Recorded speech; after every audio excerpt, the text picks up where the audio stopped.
Okay. Hi, Kathy. How are you? I'm just finishing up the fixing the description. September 2nd.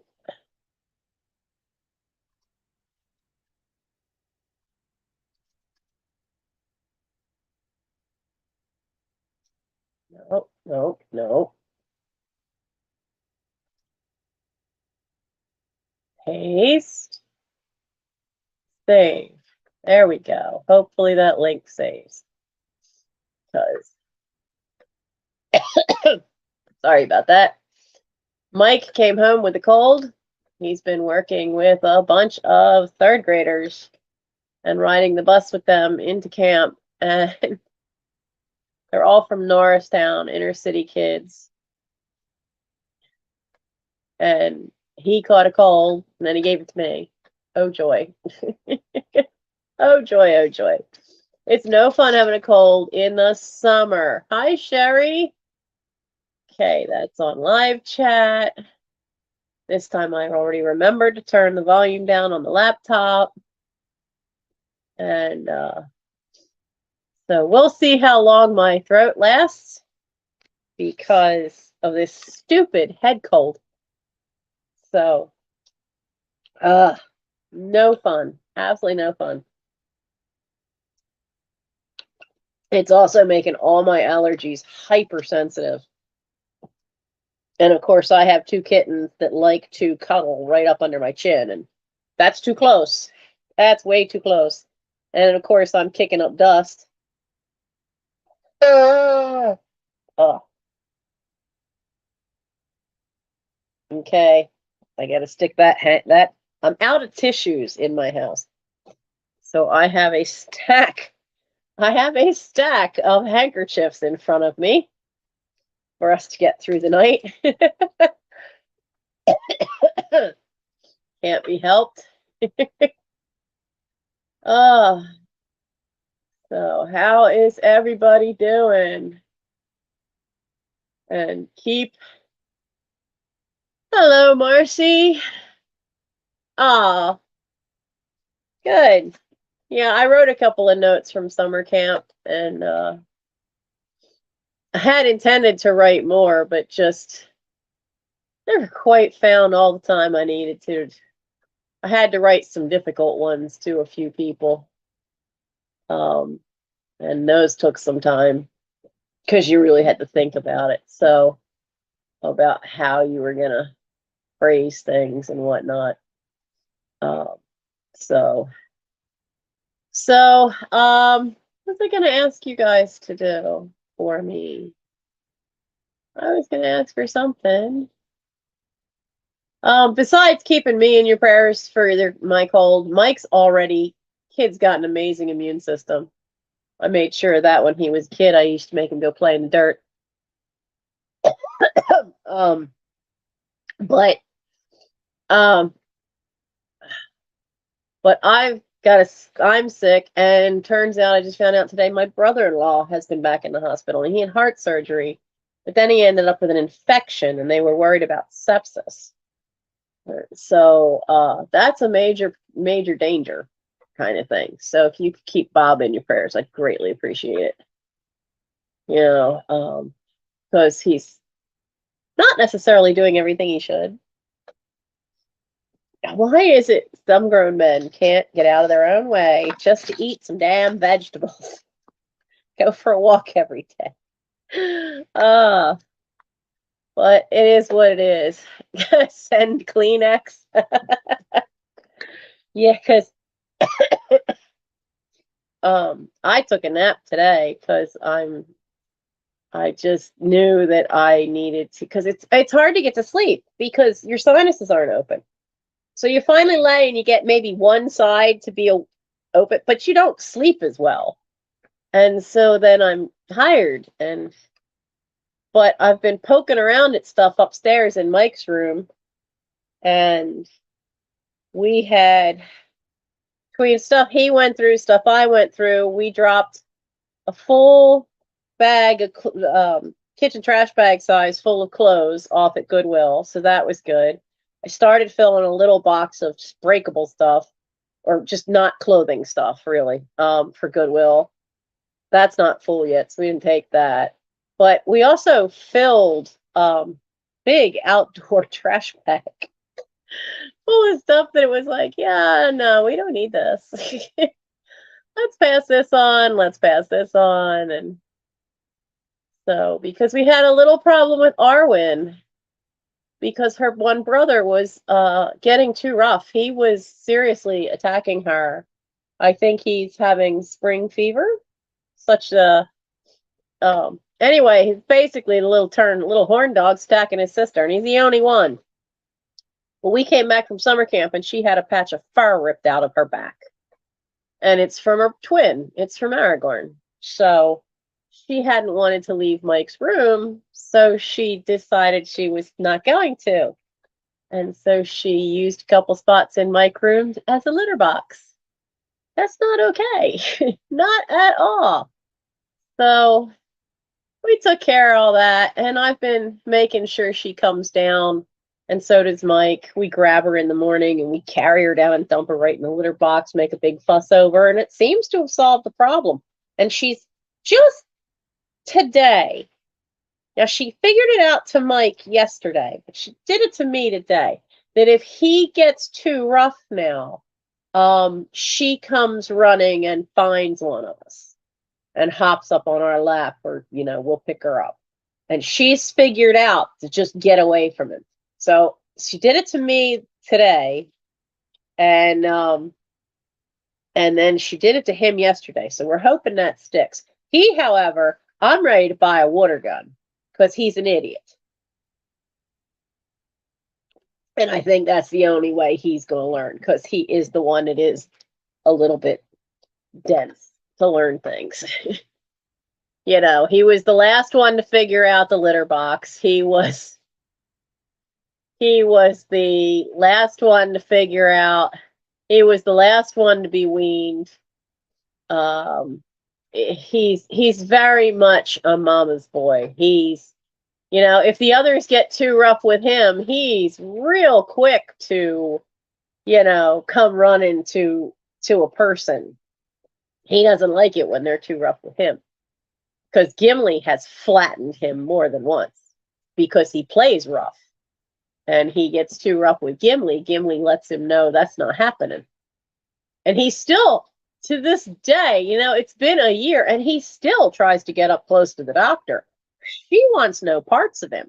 She has smacked him in the head so many times that now she smacks him in the head and holds his head to the floor. And he still doesn't get it. She doesn't want you near her. He's a bit special. He's just special in his own unique little way. So we try to take care of him, keep an eye on him, but he's just a twit. So, hi, Nora.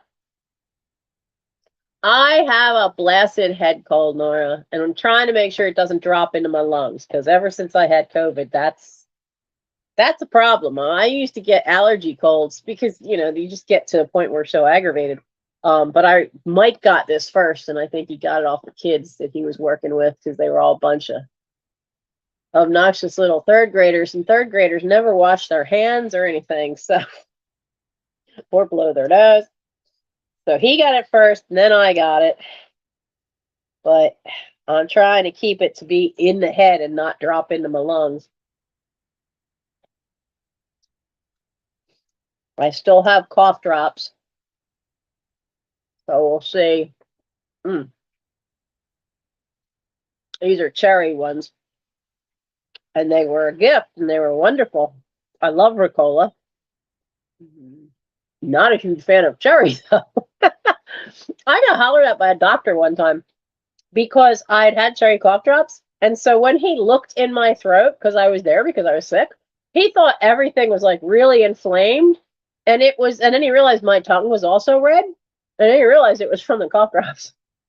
It kind of messed with his head. Just a wee bit. It was fun. I thought it was funny. He wasn't as amused. He was just not as amused as I was. All right, let's see what I can finish here. I was trying to quickly finish up a thing for Scouts, and it's not cooperating, so I'm kind of, hi, Linda, trying to do two things at once here.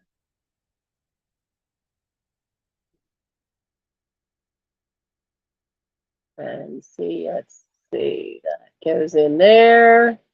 This requirement's done because I got stuff in the mail today from one of the boys. It is merit badge requirements. Come on, voice, don't cut out this soon. So I just finished writing before we went live the description for tonight. It is kind of a chat, but it's also a work with me. The Arden Fair is a huge folk fair that's been going on for over 100 years in Arden, Delaware, which is just outside of Wilmington, just outside of Claymont. It's just really, for those of you that are anywhere near where Maryland, Delaware, or Pennsylvania, or Jersey, it's really easy to get to. But it is a great folk fair. It usually has about 6,000 people go through it in a day. And for 17 years, I ran the book booth with a woman named June Kleben. God, I miss June. She was a sweetheart. She is no longer with us anymore. Her son and grandchildren still live down there. But I could never have done that book booth without her because of the fact that the book booth is very labor intensive, because we would try to sort into categories. Because when I took it over, they literally would just put everything out on the tables. And then they would have tons of books left over. And when I took over, the first thing I did was start sorting parties where we would get together. We had a space where we could take books all year long, and we did. And then when I felt we had enough boxes of books, I'd get her to call a bunch of the volunteers, and we would get together and sort things by big general categories.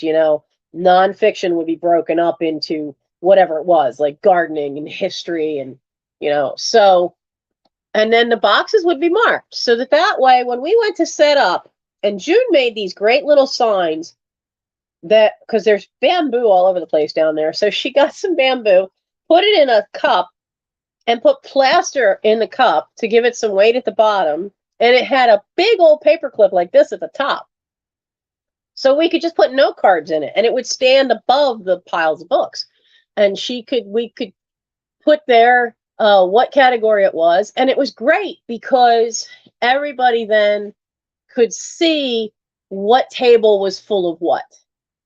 And it was great. We managed to really, really increase the amount of sales, and it got bigger and bigger.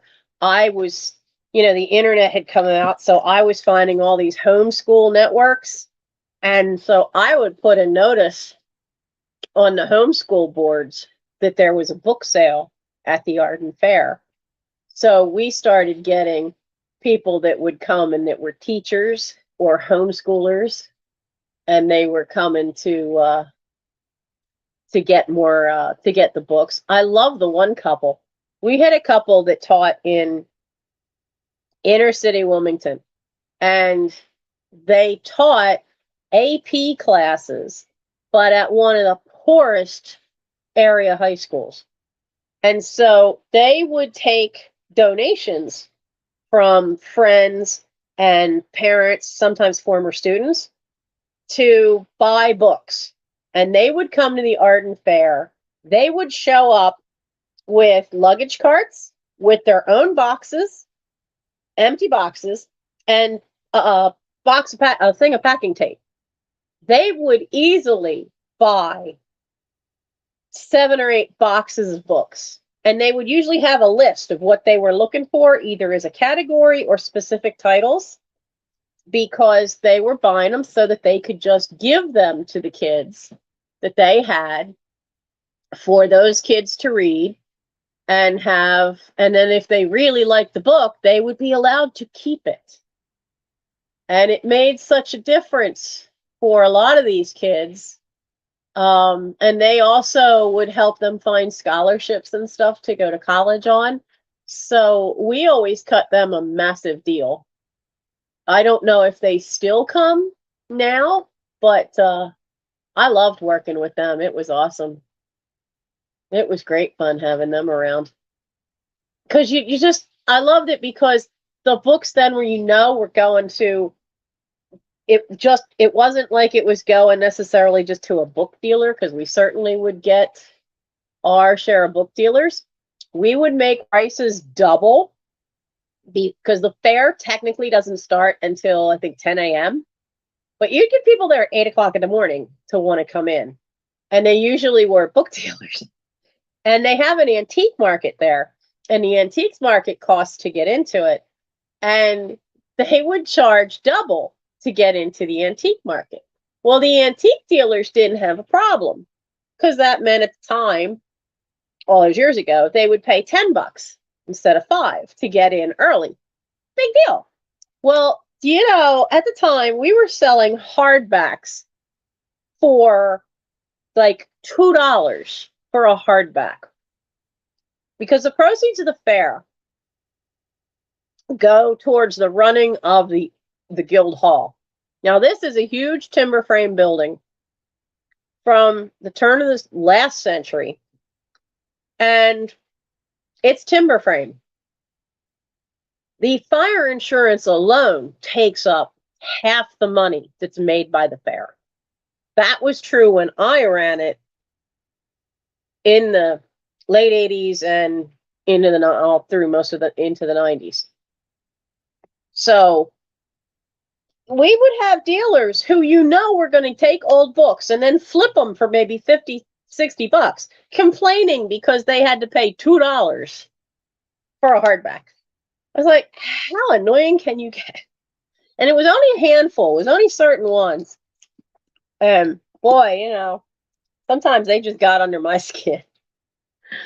It's like, oh, you're here again, huh? But since that is coming up, and since we had one box when there was a that needs to go back in my pocket to go upstairs. Since we had an avalanche in the playroom, and part of that was piles of boxes of books, and one box just completely split apart.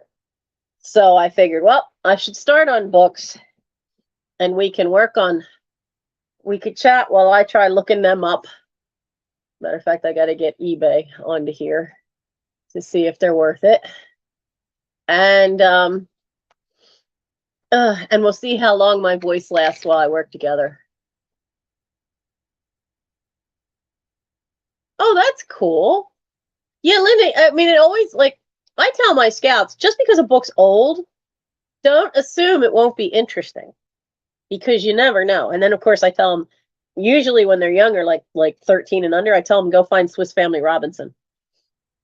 And point out to them that even though it's an old style way they talk and do things, the science in it is real. So think of that when and you'd be surprised when they come back. And of course, they always come back going, I can't believe they made gunpowder out of bird poo.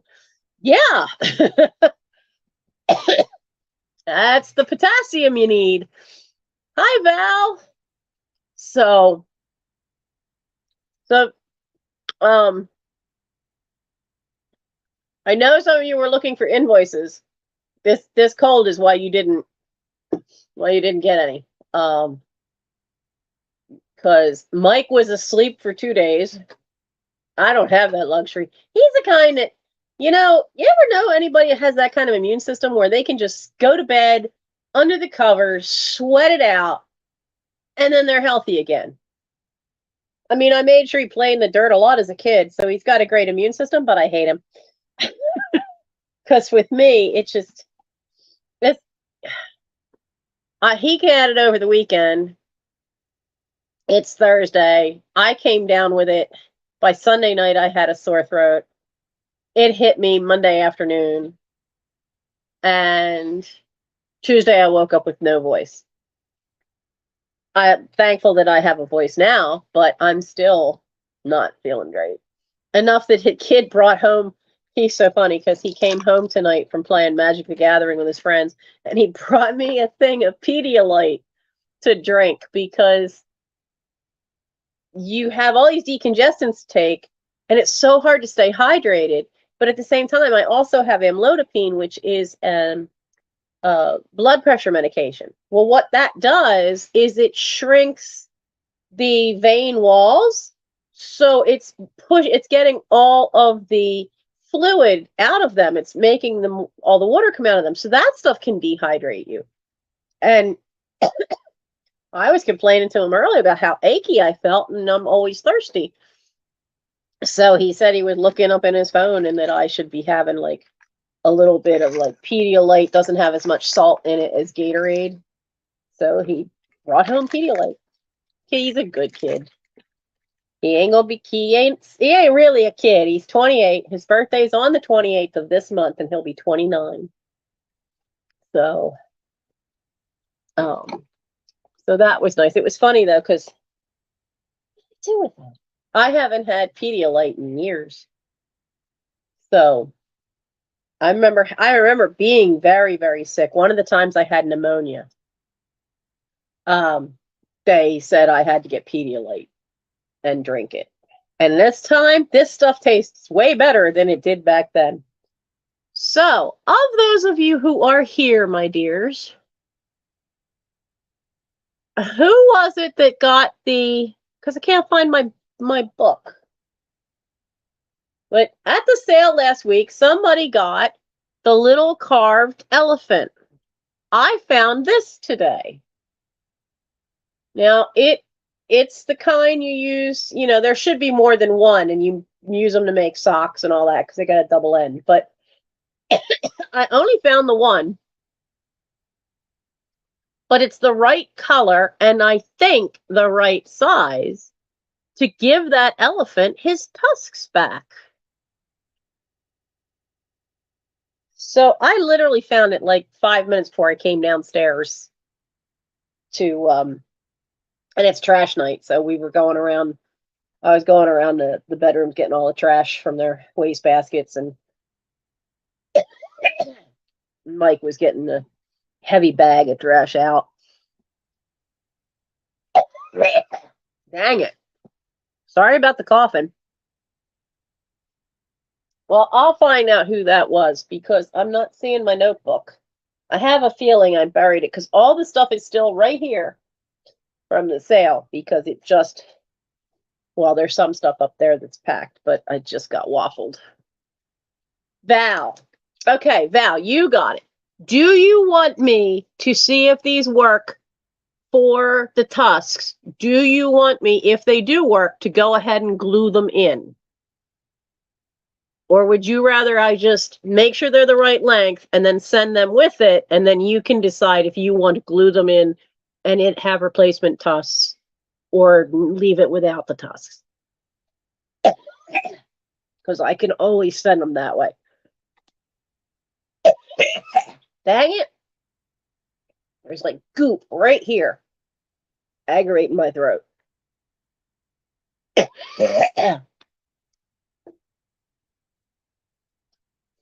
So, Nora, thank you.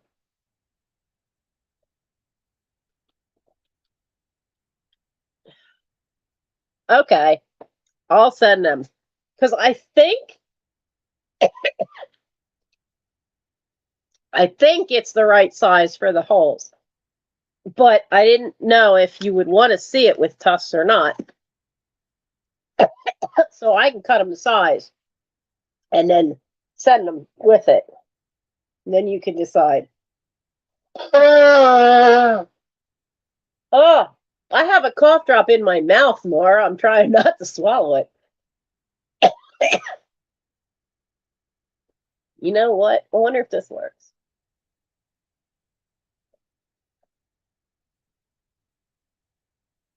Well, that at least made my ears pop. No, you know how like you can sometimes tell your sinuses are draining through that ear canal, and there's goop right there. There we go. Now that sucker's shifted.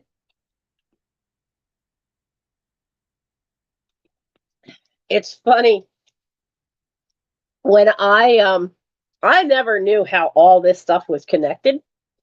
Oh, I got tears from all that coughing. And when I had walking pneumonia when I was at Westchester University, because I was taking a basic voice class, they considered me one of their music students, even though technically I wasn't there for a degree in music. And I had walking pneumonia, and they sent me to Philadelphia. College paid for everything. To a ear, nose, and throat specialist who specialized with singers. And the first thing he did was teach me how all this sinus stuff is connected and why having an infection in your bottom teeth along here can seriously affect your sinuses. Because there's a pocket here, there's a pocket here. But what they don't tell you is that the pocket here, not only does this drains here, but this drains, goes to the back by the ears and then drains right down here, and your nodes are here and here.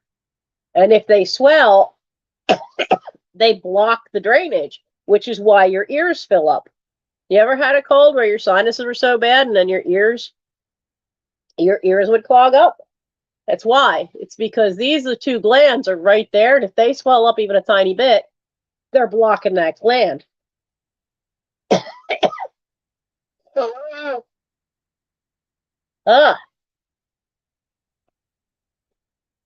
So I was looking at the price of Vicks, and I had a choice when we went to Walmart yesterday. I could get the cough medicine, the Robitussin, cough medicine, decongestant stuff so that I could sleep, or I could get a jar of Vicks because it was $10 for the jar of Vicks rub, and it was, I think, $10 for the sinus. Oh, come on. The Ultra Mist sinus spray was also $10, but I only had 12. So I had to pick which one I was getting. So I opted for being able to get some sleep. So I bought the Robitussin cough stuff, which I should have taken before I started this.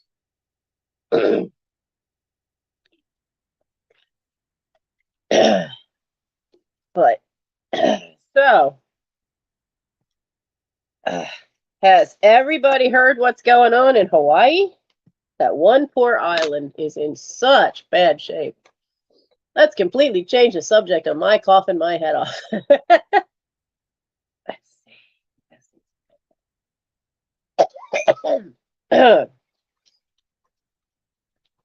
I have a friend that I knew from Arden that he's down there on one of the islands, and he posted on Facebook that he's safe, and he and his friend are opening up their spare room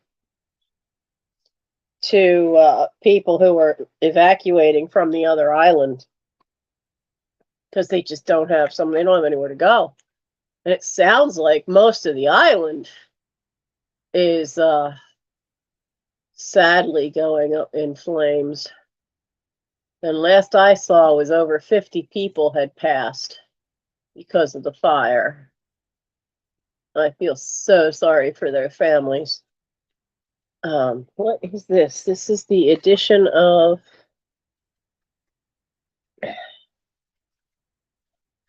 1834. So this is what I'm looking up right now. I showed you this cover. This is the advanced edition of The Last Days of Pompeii by Edward Bulwer-Lytton. And I kept saying, why does that name sound familiar? Queen Elizabeth's mother was a Bulwer-Lytton. That was her maiden name. So, might have been written by her father. So, oh, wow. Beth is there? Oh. Safe, but no food at the hotel. Yeah, they're just, oh, man. I just feel for them because, you know, water damage, you can save some things, but fire, you can't save anything. You just can't. So it's just such a heartache. And it's just been so dry that they haven't been able to. Nope, that's not it either. They haven't been able to get anybody out. In some areas, they couldn't get out fast enough.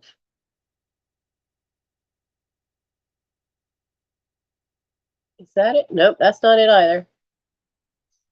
This is what doing research. If you really want to sell online, you have to do your homework. And I think it's called Worth Point. I know there's a thing that Jocelyn has sometimes talked about on Crazy Lamp Lady, and I think Misty's talked about it. But that gives you more than just eBay. But if your main selling platform is eBay, you need to look up sold comps. Now, I can't find anything for this one. Nobody has one as old as this one. I'm seeing later reprints of this, but not this one. And there's 1949. There's a 1905 one.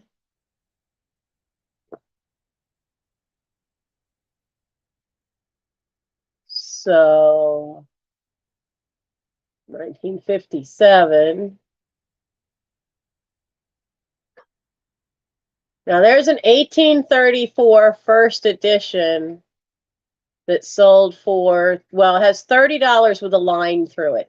If you ever see that when researching on eBay, $30 through with a green line through it is best offer was accepted. So it didn't go for the price they asked for, which is what it shows.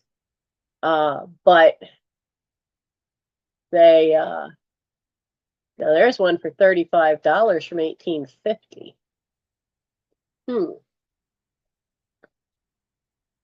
So, and that's such a great cover. It's in beautiful shape too. And I learned this at the Delaware Art Museum. There are people who collect just on the cover art.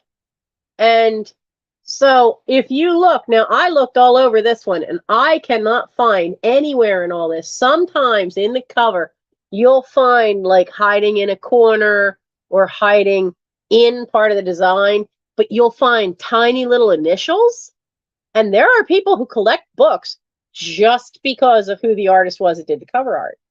And the Delaware Art Museum Library was given a collection that was just based on that there were artists that did covers.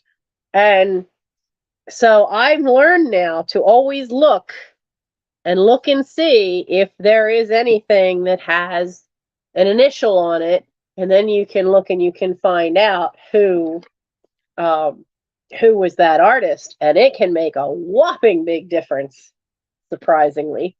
For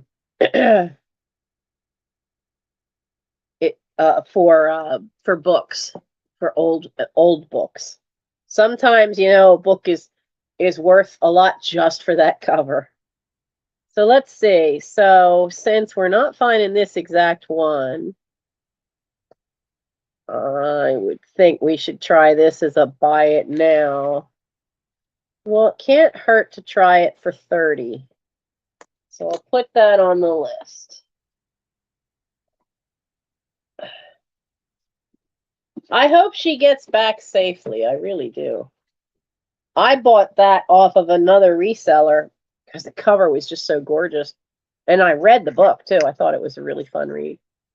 But then I decided I needed to downsize some. Now, here's another thing. Like, this is Tasha Tudor, but it's a calendar for 1997. But it's Tasha Tudor. And she was a well-known illustrator. A lot of her kids' books still sell. I actually have, because the Tasha Tudor stuff I have was from that collection I inherited. Where's the other one? I actually have seed packets.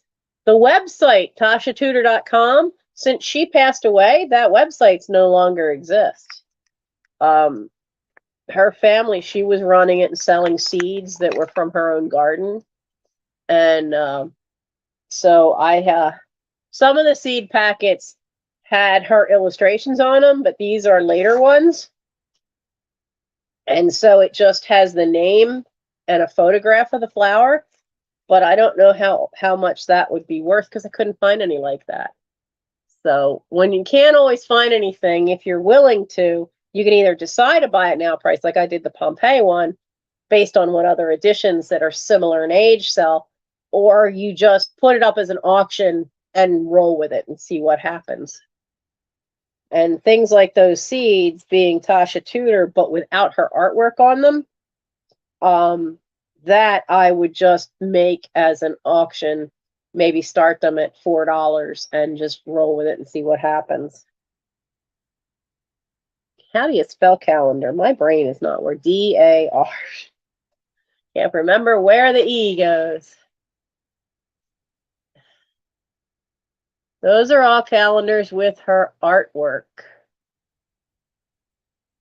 Can't believe Tasha Tudor's Garden, the hardback, only sells for about $5-6. That just amazes me. That book is more than just, her garden book is more than just about her garden. It is very much about her. It is not just a gardening book. It's about her, about the handcrafts she knows and has continued. It's as much a biography of her and as close to an autobiography as you're ever going to see. She never wrote one in her lifetime. So now I'm seeing this. Somebody has this as for $29.95, but they're not managed. Oh, and they've got another one from a different year for $40. But I didn't see any solds. So I'm looking in what's listed now. So I'll go under completed items, because sometimes you find stuff and it's simply because they had such a high price on it that people weren't interested in it. So I don't see any under completed of this, just those two. So they have $29.99 and $30 on them. I will undercut that. So Tudor calendar, 1997. I'll put this up. I'll put it up for a buy it now of 15, undercut them completely, and see what happens. So that's what you do. You got to figure out what will work, what won't. I showed you this before, Millie's book. This was from the collection, and I thought, oh, it's not signed. Well, yeah, actually it is. Not only is it signed, it has the sticker with Barbara Bush's signature, but it has a little card with a picture of the dog, and it has the invite, how my friend Nancy got the book. It has Governor Michael Castle and Senator William Roth Jr. cordially invite you to the Delaware Bush Quail 92 campaign kickoff rally. Special guest Barbara Bush has the date, the time. Hotel DuPont Dewberry Room, Wilmington, Delaware. Admit one with invitation. So it has all this in it. So the only way you got the book then was to be at this. Now I know she did other ways that you could get it, but so I'll keep that with the book since I found it tucked in the book, and that might raise the value because now you've got political stuff involved. You never know with political stuff. Yeah, isn't that cool? I know I have a signed letter from not Goldwater, Kissinger on White House stationery. And I have a signed letter from Senator Joe Biden. And I need to get those two up, but kind of buried them. They're over there. So she was pretty cool. I like Barbara Bush. I know she was a little outspoken now and then. I didn't mind. Her and what was the one that was down in Texas? And somebody. And Molly Evans, the reporter. She was a piece of work too. Okay, Millie's book signed.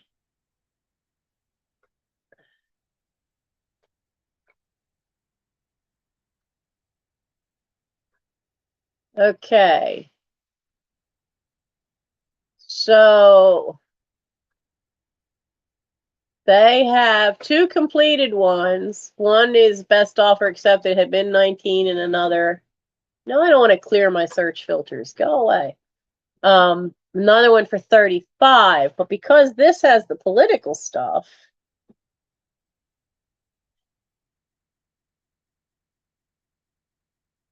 I'm gonna try 30 and see what happens.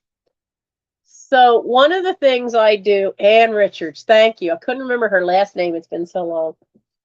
She was another one. She had no qualms about saying what she thought. But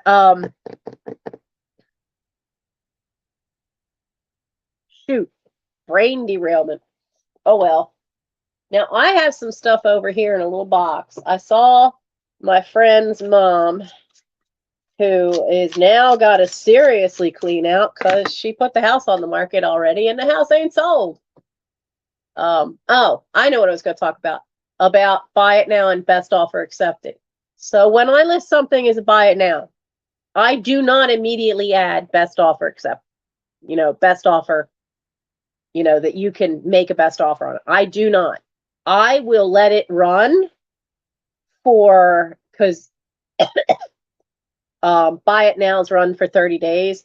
So it'll run at least one full cycle before I'll add best offer accepted or best offer available onto that listing, because you want to give it a chance to get the full price you want for it, but you also want your stuff to turn around.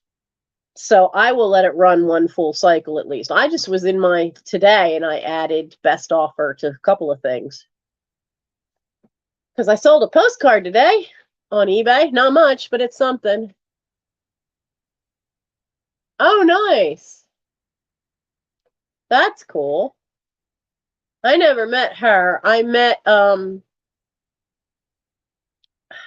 they were working at the art museum. That was a lot of fun. There were a lot of people. Joe Biden was there frequently at events, and I usually would have to run the gift shop at events. And it was so funny because Mike was about 15 at the time, and I met Delaware's Attorney General, and I met Joe and Mrs. Biden. And at that time, it was Vice President and Mrs. Biden. And Michael was so mad at me that I did not get an autograph, not of Joe Biden, but of his wife, because she taught at the law school. Because he really had, for a long, long time, wanted to go into law and be a lawyer. The closer he got to it and the more reading and stuff he found out, I mean, it wasn't the memorization that was the problem, it was the amount of reading you have to do. And with the dyslexia, he thought that was going to be a problem. So he decided to take a different path. But he was so mad that I did not get her autograph for him.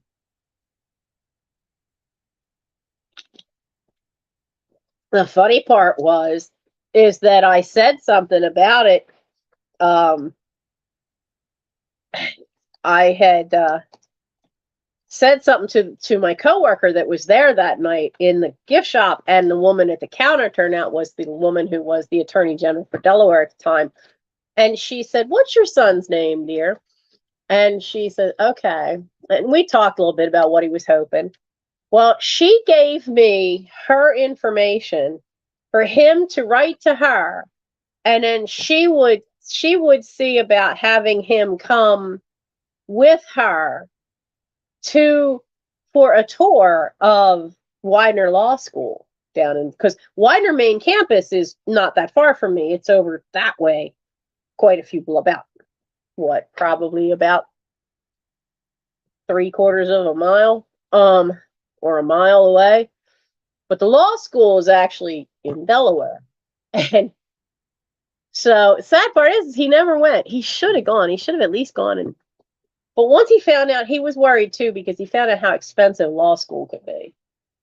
So he decided not to go. But it was so fun to get the autograph of the vice president, because I didn't get the autograph of the wife of the vice president who taught at the law school. So one of the things I kept from Jan, who I'm helping clean stuff out, because I talked to her, and basically what I'm going to help her do is help her do Goodwill runs, help her take stuff, and just find homes for it as I can. But I will even do Goodwill runs for her now, because she's trying to do a lot of this by herself, and it's a big house like mine. But this is all textured papers, which would be really cool. They're thicker, like parchment paper, but I thought they'd be really cool if you do any kind of calligraphy work or do junk journaling. And there's enough of it, I could make, well, there's only one piece of that, but maybe I can make 2 batches, because I thought that stuff was really cool. And I'm probably going to keep maybe 1 piece of this gray. And when you see it up close, you can see all these little tiny blue threads that are all through it. It's really cool. But it's nice and stiff, not stiff like cardboard, but stiff. And I think it would be good for making banners to put on assemblages. So I have that. This has never been opened. Isn't that cute? It's a thing of stationery. Still sealed. So that's going to be at next week's sale. I'm trying to get to the books that are in there. You can't have this, I don't think. I think Mike's going to snag this. Oh, maybe not. It's got, well, no, those are ducks. But look, it's the little lantern, but it's got there's a certain type of duck that it's only found in Japan, and it's got that funny shaped head. It's really cool looking. But there's that little thing. Uh-oh, one of them crimped. There we go. Get in there. He's probably going to snag this and want to hang it in his room. Oh, you crimped on this side too. But there was a bunch of stationery, vintage stationery, just odd little bits. So and then there's a whole small box. I've got a pile of stationery like that big of used greeting cards and stuff. that I have to sort through. And we'll see what's coming to next week's live sale with some of that. And I was so mad at Arwen because one of the things she got to and ruined on me was a 1960s needlepoint magazine. So I saved what I could and cut it all apart as ephemera because she peed on it. So I can't sell that. But what I could save that didn't get damaged, I did. So there'll be a fantastic pack of all these great images, ephemera pictures from that magazine for sale next week. Pictorial Encyclopedia of Plants and Flowers. Wow. Hey, I know them. What are they? I never knew what they were called. I just called them white violets. They're not? What,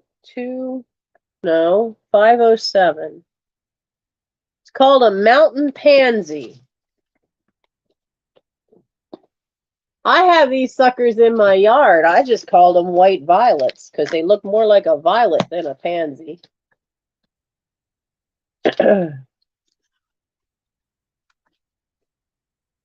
So with gardening books,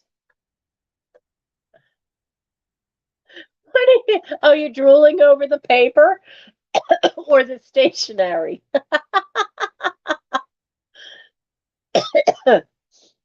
Oh my goodness.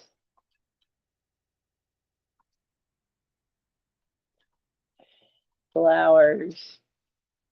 With gardening books, design books, there's quite a few of them where if you look them up, make sure you look to see who the author is, especially gardening books. There are people that really follow gardening books, and I have to give this one back to the library, but I am absolutely loving this.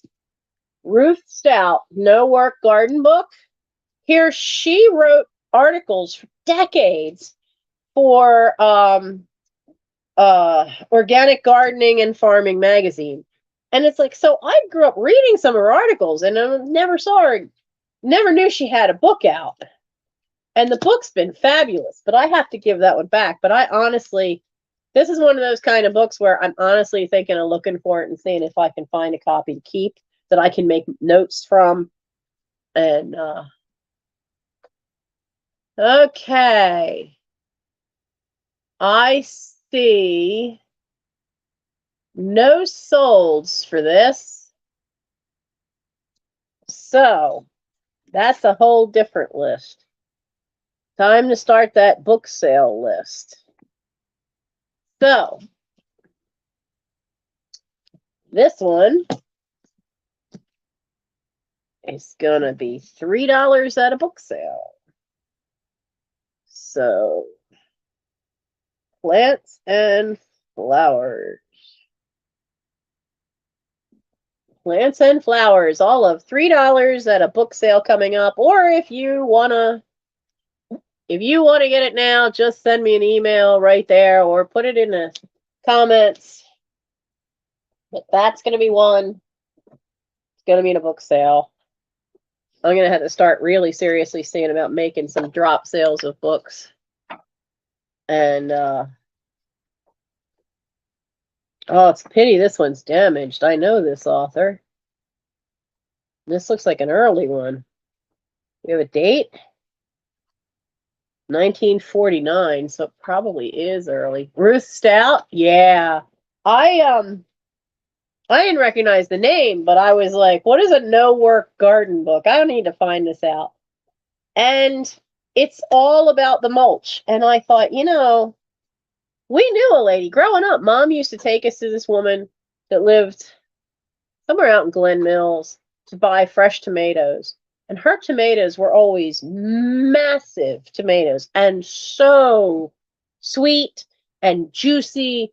And they were the best in the world. My mom would make spaghetti sauce. She'd can them. And she always had straw everywhere. You know, her garden was always mulched straw. She wouldn't like bag up her leaves. There was always a pile of leaves, and she would lay that in between. So like the mulch, if she had just put mulch on, it would be like this thick. So you could see where there had been hay and it was shrinking down, and then there'd be leaves, and then there'd be hay, and then there'd be leaves again. And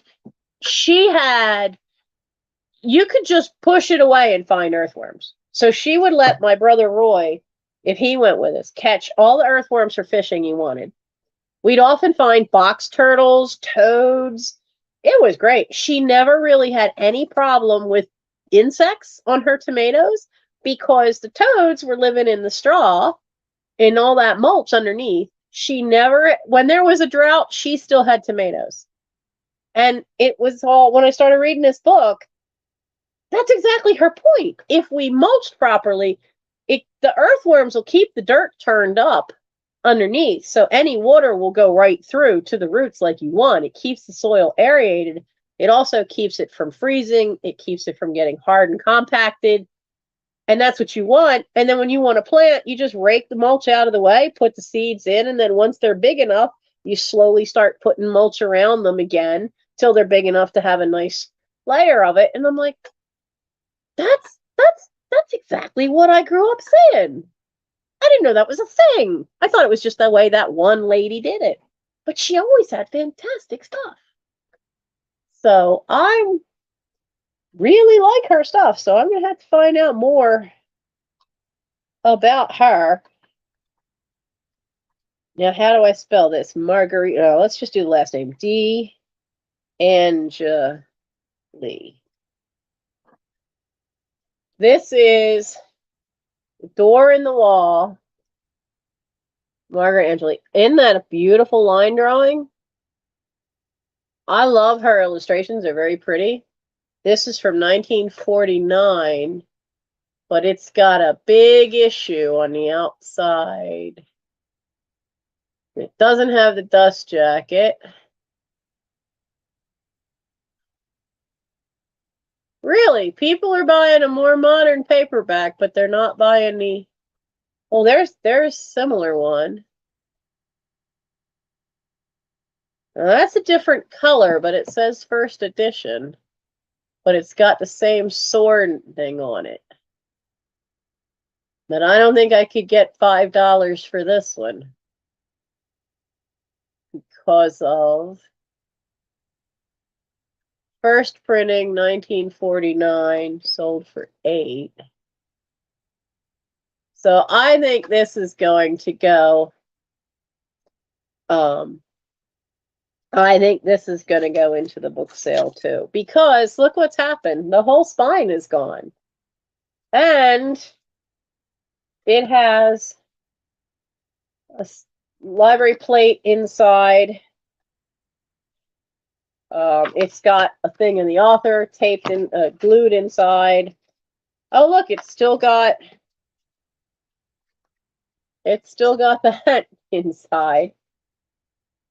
So, yeah, so I think, I mean, look at, there's another nice line drawing. So I think that one's going to end up, what is it? Door in the wall, wall in the door, door in the wall.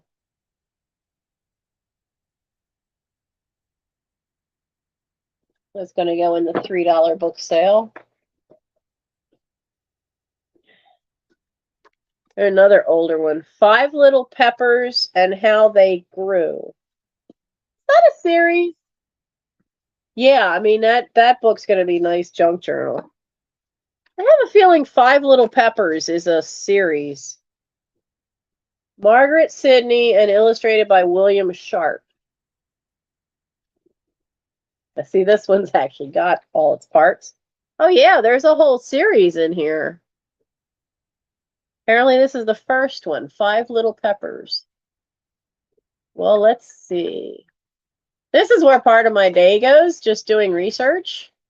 Whether it's stuff for a sale for you guys, because that's how I am able to give you the background.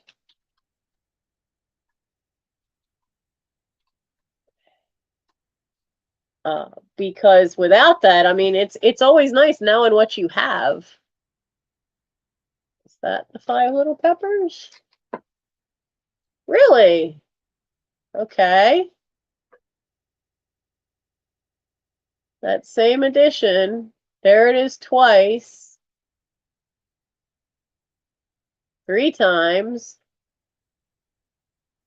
Well, 5 little peppers is going in the $3 sale. Surprising.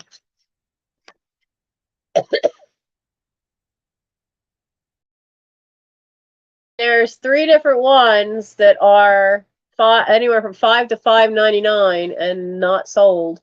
There's one $5.55, not sold, same edition. So we'll add that one to the sale.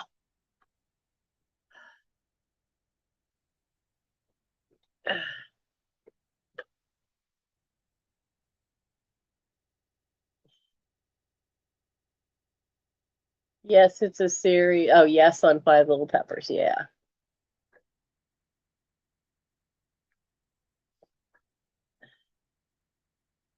I've been, when I went to Goodwill and I dropped stuff off, I made a point of stopping in to the Goodwill I dropped stuff off at from Jen. And I was looking through and I found something to put away for Easter, and I found something I could use for St. Patrick's Day. So I'll clean them up and I'll put them away. And I was talking to a woman there who was also looking at, and she must know her dishes, because she was eyeing up all the vintage plates, cups and saucers and stuff like that. And she's like, oh, okay, well, I need that. And the problem is that a lot of Goodwills no longer sell dish sets as one lump thing. They price them all individually, so the stuff gets scattered all over the shelves, which is annoying, drives me nuts. But she knows what she's looking at. And she was telling me that she has these little tiny, like not even maybe a ½ inch long, but they're little tiny stickers. And what she does when it's something she buys to resell, she puts what the cost of good was, what the price was that she paid for it on the bottom. Once she gets it home and washed, she's got the receipt. She does it right then and there. And she puts that on the bottom so that if it's something that doesn't sell for a while, before she gets a chance to list it, because that's all she does. She'll list it all individually as replacement pieces. And she's retired, and so that's what she does. And I thought that was such a brilliant idea, because sometimes I forget what the cost of a good was. And if you want to keep a good accounting of everything, you need to know. And so I thought, well, I need to get myself some little tiny stickers like that, because things like the the cute little vase that I picked up that's a bunny and very spring, very Easter. By the time we get, and the little girl for St. Patrick's Day, by the time we get around to selling for those 2 holidays, I will not remember what I paid for them. But if I had those little stickers, I could put it on the bottom, and then, because that helps me also figure out if it's something I can't find, where do I want to put the price that I want to offer you guys? Because I always try to offer you guys less than what I would if I put it on eBay. This one's going into our $3 box. So I just thought that was a nice new idea. You always learn something new. You talk to people sometimes. Now, let's spell it right. John. No, there's a T in there. Who remembers the For Better or For Worse cartoons in the newspaper, the comic strip? I haven't seen a book of these. This is the first time I've ever seen this. What year is this from? 1984, huh? When I graduated for high school. Yeah, spreadsheets.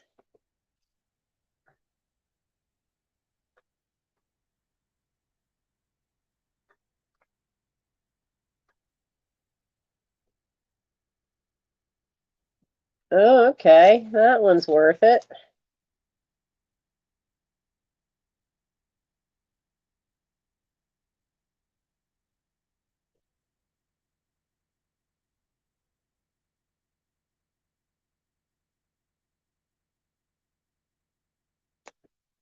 That one's worth about $7. I try not to put books up that are worth less than $5. Where can I put you? I can put you right there for now. So, I have to figure out how to use spreadsheets. I don't know how to, and this computer doesn't have Office Windows, so I don't have an Excel spreadsheet. I have to get all that figured out. We're more than halfway done the year, and I haven't figured that out yet. Let's see. This isn't a book, but we're going to look. Because I did learn something from some of these YouTube channels, like Troy at Mountain Man Treasures.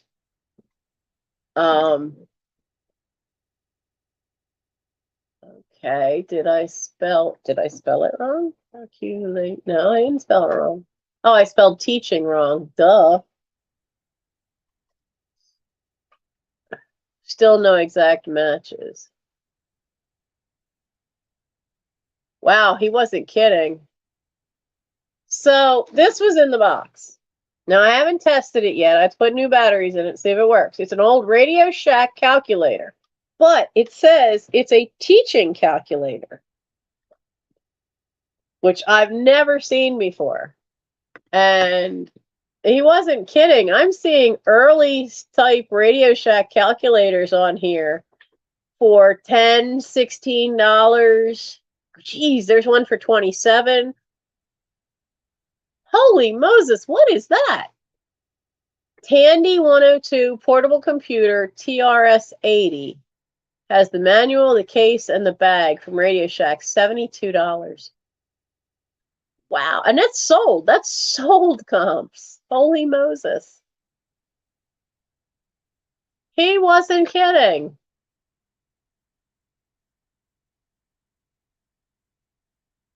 Okay, well, I guess it is worth trying to see if this sucker works and put it on there as an auction and see what happens, because there's not this exact one anywhere. But yeah, he had been saying that. He's like, old calculators, especially the scientific ones that have all the bells and whistles for that, is that they can be worth a lot of money. So when I saw this one, this is so different because it says teaching calculator. Never seen anything like it. So I'll have to put fresh batteries in and see if it works. But boy, if it does. Okay, so this one's going to be an auction. So I'll write AUK on the paper. And we'll start that at 8 and see what happens.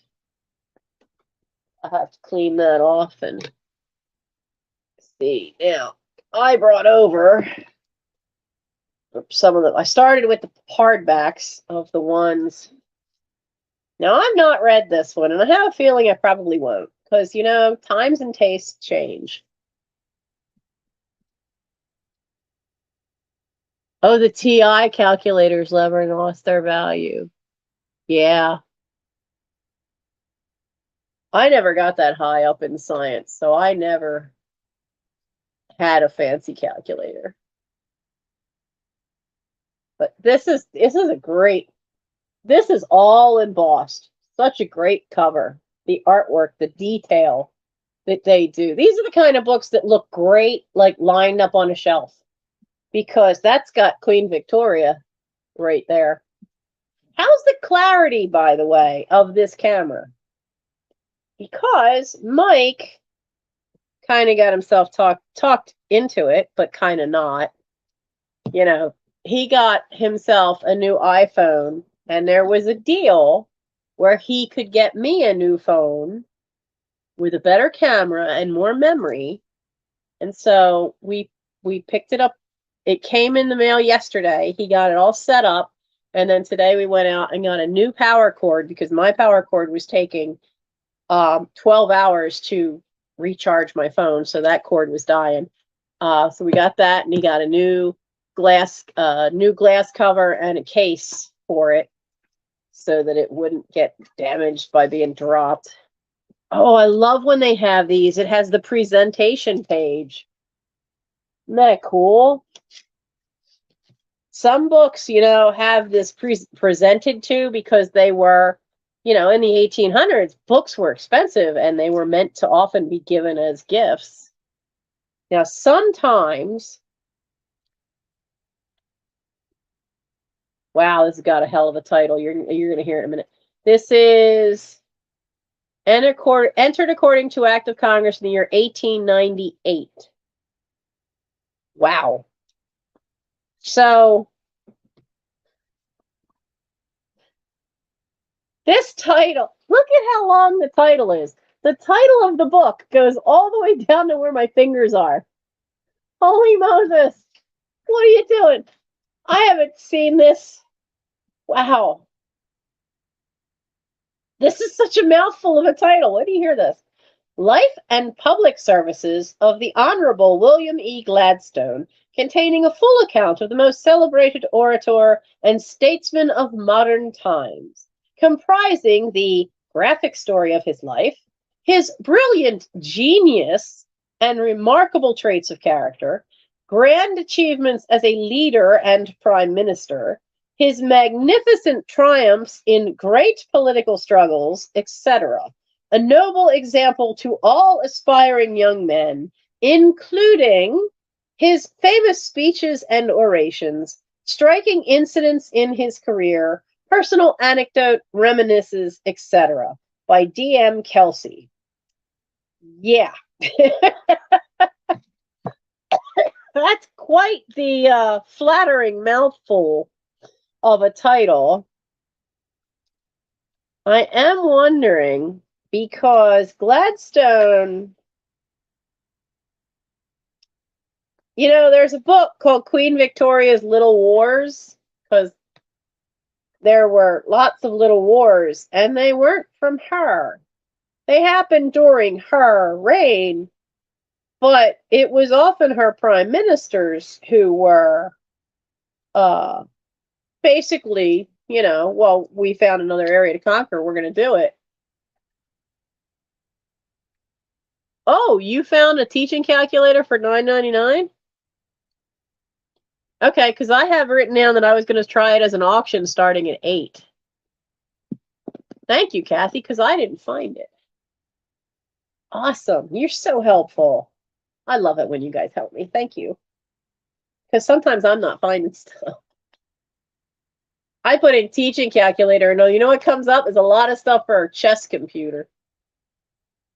So let me see how many wars did he get us into? Did he get the Brits into? Okay, so he went to Eton. Troubles in Ireland.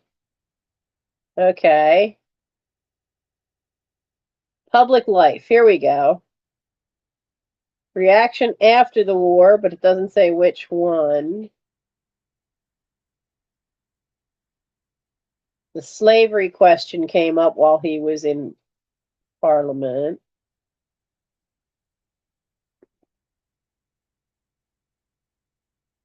Junior Lord of the Treasury. The Canadian Troubles in 1837. Yeah, that's the first time Canada tried to get loose of being just another territory. At that point, then you have ascension of Victoria to the throne, more agitation of the slavery question, debate on the war with China, then Victoria's marriage. This might be worth reading.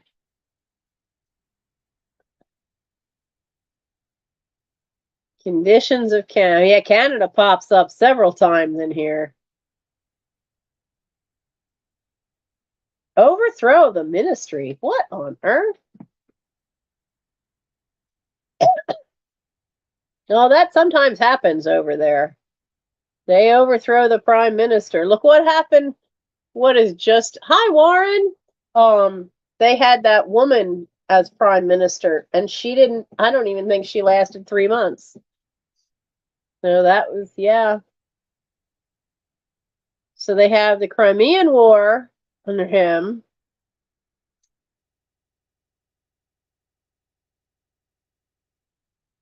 So there's one. Agitation with Greece over the Ionian Islands, because they did try to take those. Greece did not let them. So that would have been 2. That almost turned into a big, big, big problem. They almost went to war over those with Greece over those islands. And Gladstone sent Navy warships, and Greece didn't care. They were not giving up their islands.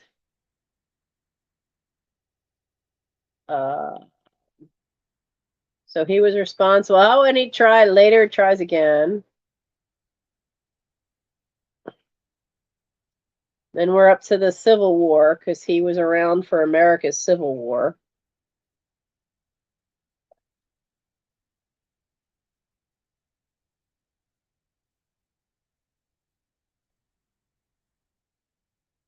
And that's all when he was just in Parliament.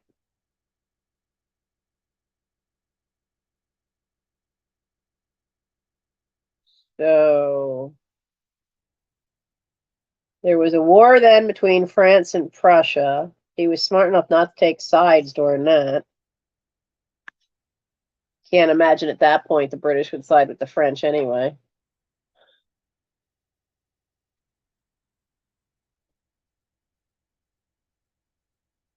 I'll have to look through this, because I'm curious to see if he was the one. God, the Irish question has a whole chapter unto itself, as well as Armenia when they try to fight with Turkey. But I'm looking to see if he was the one for the Boer War, because I'm not sure the dates for that, when the Boer War happened, because that ties into Boy Scouts, because the Boer War was where Baden-Powell was stationed. So, life, public, can't spell tonight.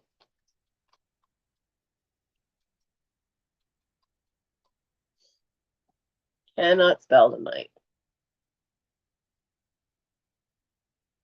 Ooh. No, that's not completed. Give me completed listings.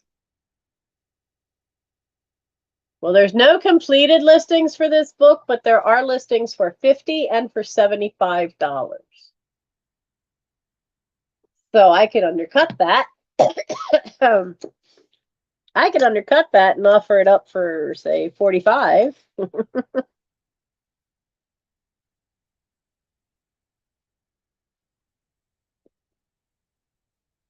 And then if that doesn't work, you add best offer available at some point. But I have a lot of books, like, I read this once a long time ago. It looks like it's almost brand new, but they've been packed in boxes for so long. Because I think it's because I didn't have many books as a kid, that I always, as soon as I discovered flea markets and that you could buy books cheap, I could not get my hands on enough books. And I read a lot.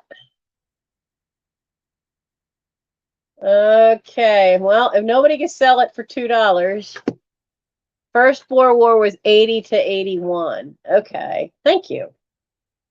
All right, so this one, it's a book club edition, so that's going into the $3 book sale.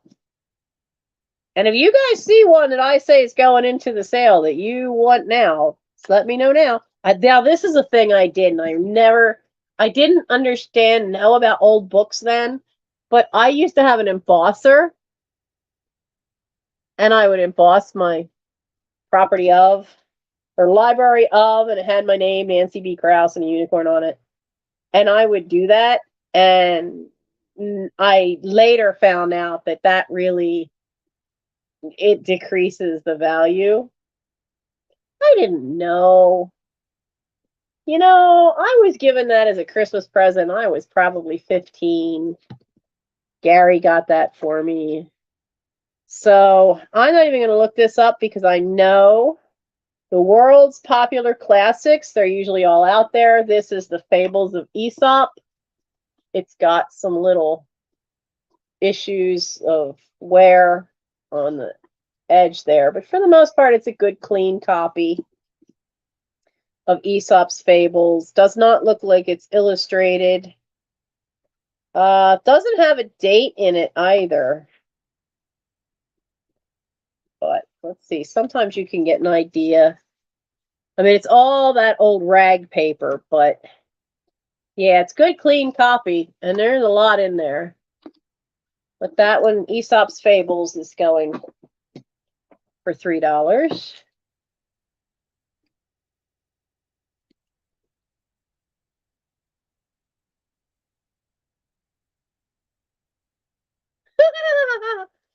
Okay, you're going to love the title of this one.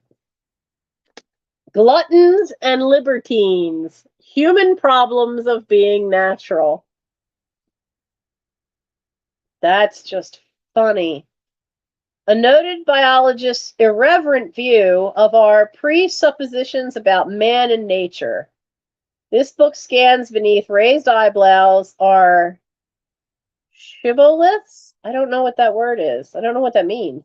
About food and sex, feeding time, mating habits, insect eating, cannibalism, alcohol, narcotics, the use of clothing, the pursuit of gentility, human meanness, animal aggressiveness, the problems of being a crackpot, a phony, or a square, and what, if anything, can be done about it at all.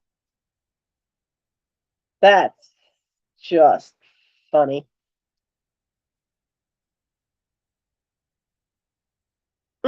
Something just went into, I guess that's the doctor. She's not meowing to come in. I just heard something go into the styrofoam cooler out back. It's on the wood porch because it's under the window now. With the rain we were having and the way it's been blowing, I moved the cooler back so it's closer to the window here, and I could hear the windows open a little bit at the very top, and I could hear the noise of something, because the styrofoam coolers make a funny noise when they rub against a rock, because that's a flagstone floor. Oh, it's a first edition, first printing, 1967. Gluttons and Libertines, though.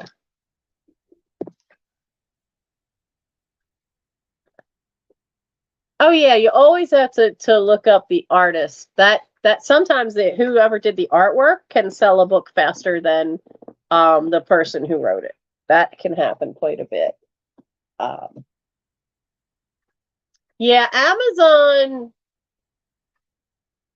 The one thing I don't like about Amazon is you can't look up what stuff's actually sold for, can you? I haven't found a way, but I'm not exactly computer literate in some ways. Like this phone, the new phone. So at 10:30, the alarm went off so that I knew that I needed to get in here and get ready for, being live. And it went off, and all I heard was do-do-do-do-do, do-do-do-do-do, do-do-do-do-do. And I'm thinking, where's my bagpipes? So when the phone switched over, it took a lot of information, but it didn't take, and it did take the specific ringtones for the phone. So when Mike called me on it, it still did the Pirates of the Caribbean music for Jack Sparrow, because that's what I have for Mike. So I knew it was him. But that alarm is not my bagpipes playing Scotland the Brave. That alarm, that is not in any way possible going to wake me up. I need my bagpipes back. But when I went in under alarm, I couldn't find anything where you could change the setting of what the sound was. So I'm going to have to play with that phone a little bit and find out.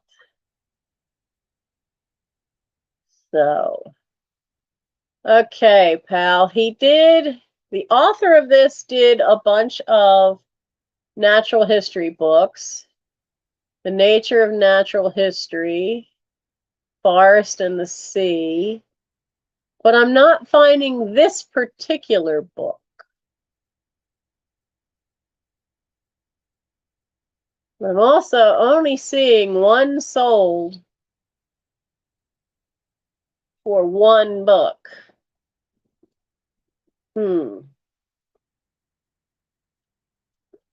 I think with that kind of track record, he's going in for the sale. Oh, you're old. What are you? I like that. Look at the border.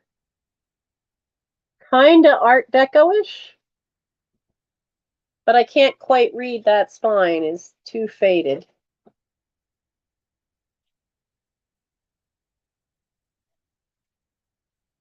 A Christmas Morality. Oh, look at the illustration. That's lovely. And it's still got its tissue paper page. Little Peter, A Christmas Morality for Children of All Ages, with numerous illustrations by Paul Hardy. Oh, I don't remember ever reading this. I don't remember reading that last one either. We have a date. We do not have a date. Get old enough, some books don't do that. But let's see if we can find Little Peter. Oh! Last page is loose. At least it is. We know it says the end. We know it is the last page. The numbers all line up. The back spine there, the binding is showing. You can see the threads. I don't see any other loose pages or marks. Not a huge amount of illustration, but there's some. So let's see if we can find Little Peter here. Little Peter, written by Lucas Mallet. No. Okay.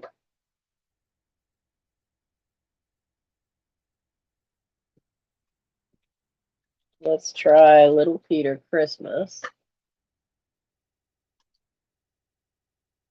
Bet you that brings me Peter Pan stuff. And it does. So, no. Let's try the illustrator. Paul Hardy. Nope. Well, darn.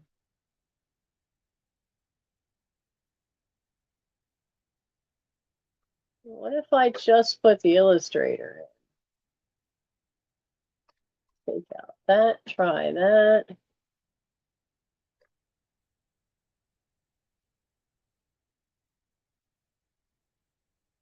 Well, there's one book by Paul Hardy, another one by Paul Hardy. Do we have any solds?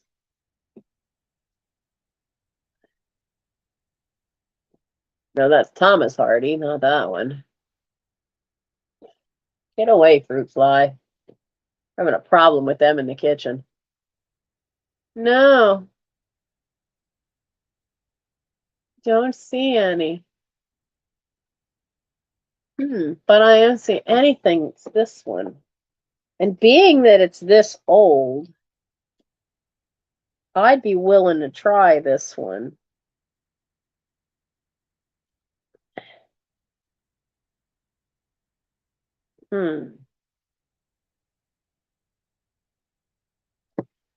Try that one as an auction for 7 and see what happens, because some of those early kids books, 1862 to 1942. Kathy, what was that for? 1862 to 1942. Is that the illustrator's date?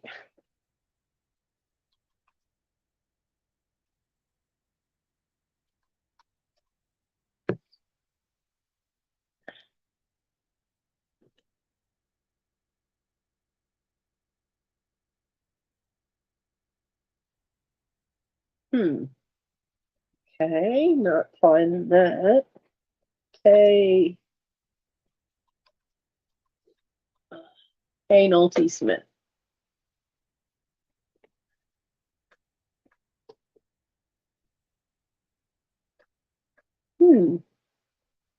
Well, she's apparently not well known.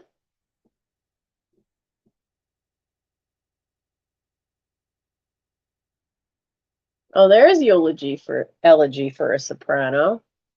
What? Yep, nope. Actually, most of her stuff's not selling. Okay, so, oh, that's how long Paul lived. Okay, I'll make a note of that. So the artist was from 1862 to 1942, because I found more things listed with him attached to them. So what that means is that's the kind of book that you listed with the artist name that it was illustrated by, as opposed to the author. Oh, you guys haven't seen it unless you saw my Instagram. My new chair. Look at the back on this thing. Woo, fancy, isn't it? It's fancy.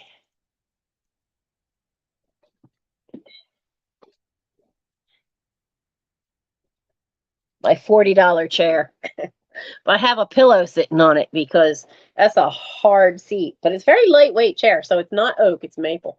Marilyn, we're looking up some books tonight because I had had one of the piles tipped out in the playroom, and the pile that tipped, of course, is boxes of books.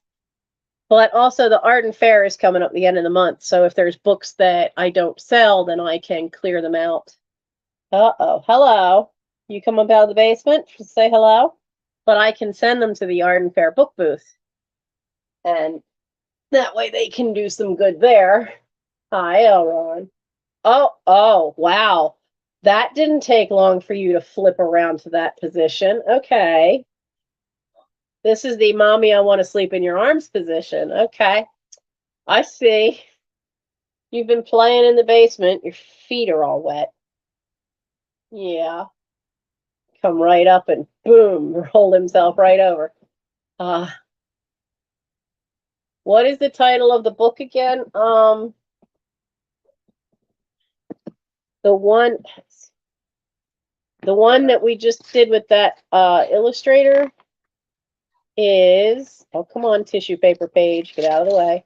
It's called Little Peter, A Christmas Morality for Children of All Ages. That's the title page. Because it's faded on the spine, and I couldn't really see it that well on the spine. So, oh, look, you can't stay. I need both hands. And it's too hot to wear the jacket with the pouch that you like to curl up in. You haven't gotten heavy like the others. You could still be in the pouch and not be a problem. Yeah. Oh, look at this. Mommy, pet me. You're such a baby. You're my baby. Elron is so my baby. But where's your collar? Your collar with your tag that says I am chipped. It's in the basement, isn't it? Those quick release collars are a problem because they now know they can take them off. They fight with each other the right way. Or if they just get a claw up from a back leg and pull hard enough and they pop the collars off. Now for Gimli, that we ended up getting a proper collar with a buckle on it for Gimli. Because he likes to dash outside. But I'd prefer it if they all had collars that stayed on. You took yours off, sir. So I'm just going to ignore you, Mom. I'm going to look the other way like nothing's happened. Well, sweetie, you have to go down. I have work to do. Yeah, sir. What? You have to go down. Just like a cat, not a care is given. Keep purring all you want. You gotta go down. No, you gotta go. You gotta go. Turn around and go. No, no. Down. Go. Silly boy. He's such a sweetie, though. I had a basket, and it's about 6 inches wide, but it was one of these real long ones, and it used to have a cloth liner, kind of thing you could put like muffins in or something, white wicker. But one of the idiots chewed about 4 or 5 inches, well, probably 5 inches of the edging off. But he likes it as a bed. So it's now his bed. No, no. What are you doing? What? You're back. You see the tail, right? Where are you going? Where are you going? What? Go ahead. Go find somewhere else to be.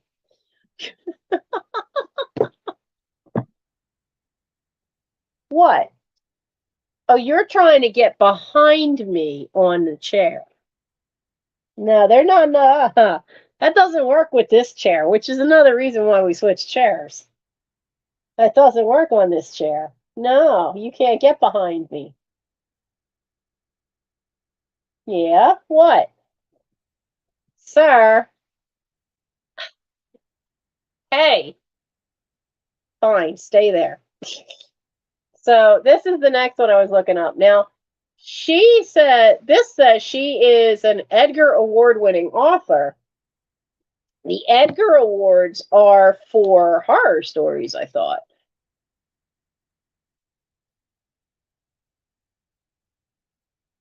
She also got the 1981 Edgar Award for the best first novel called The Watcher. So it seems like it's murder mystery. I wonder if the Edgar Award is also a murder mystery, but I looked it up and they're not selling real well. So this one's going to be another one that's going to be, yeah, I got to shift you because we're going to put this one in the $3 pile for a book sale. And like I said, if you see one you want tonight, you just tell me. Because I won't be filming a book sale. I know, right? How can you be angry at this cuddle? How can you? And he's light enough weight that he's not a big problem. No, no, no. Cough drops, not yours. You cannot have cough drops. Absolutely not. You're going to make me want to sneeze, though, because you smell like the dust in the basement. Hey, hey. No. It's a wooden rose. You can't have that. think that's the only one I have left because I sold the other. Where's my trash bag? Well, no. Okay, I'm going to stick that label in it. You don't have the paper. You don't eat cough drops. You're a cat. You're not allowed to have a cherry cough drop. You're not allowed to have any cough drop. Okay, I'm not going to bother looking these two up because I know I will be keeping these. Because this is only two of them, King Arthur and Merlin.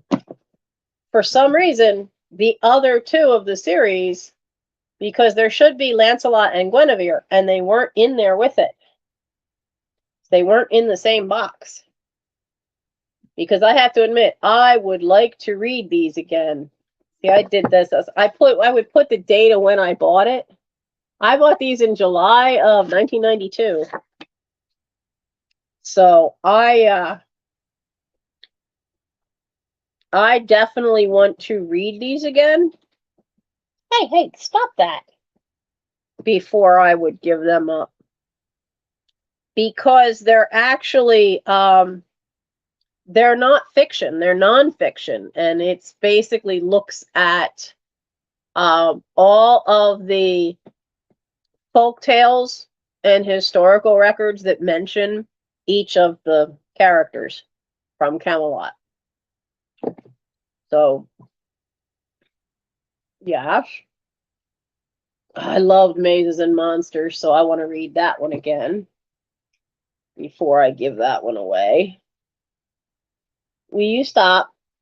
Will you stop? Stop. Yes, they do. In some versions of the story, when they find him asleep with his sword laying in between them, which was a sign of chastity, that nothing had happened. But that doesn't always matter. Sometimes just the appearance of something can get people into a lot of trouble. What? Little boy? What?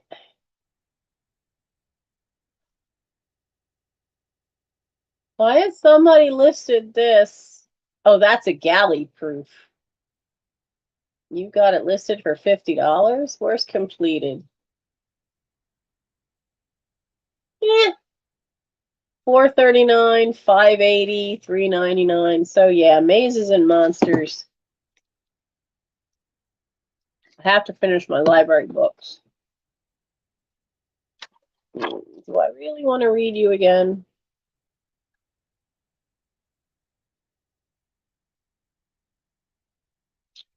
I mean, they made a movie of this. The movie is crap. The movie was not good. Not at all. Yeah, I do want to read that one again. That one was pretty cool. And I don't think I read this one. This has still got its original dust jacket. Anya Seton, Avalon. Let's see if we can find Anya Seton. You're going to slow me down, boy, because you're asleep in my arm. I know Anya Seton wrote a lot. She wrote a book with a pre-RAF cover. Catherine? And it's got Veronica Veronese, which is Dante Gabriel Rossetti's painting on the cover of it. And I remember reading that one.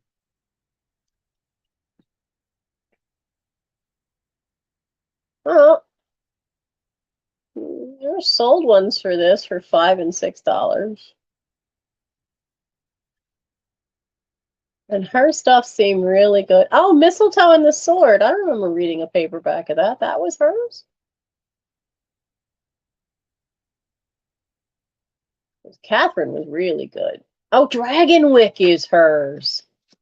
That's another one that they made into a movie. Now, that is made into a movie in the 40s. That's a good movie, if you can find it.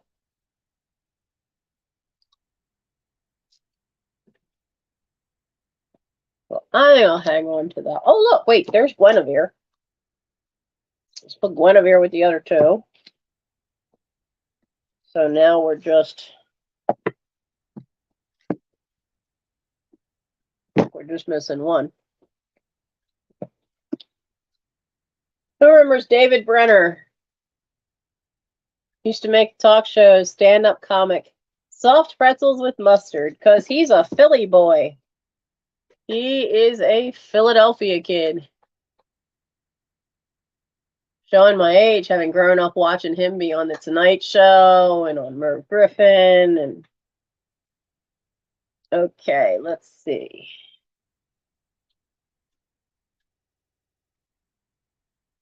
If I just put in David Brenner pretzels.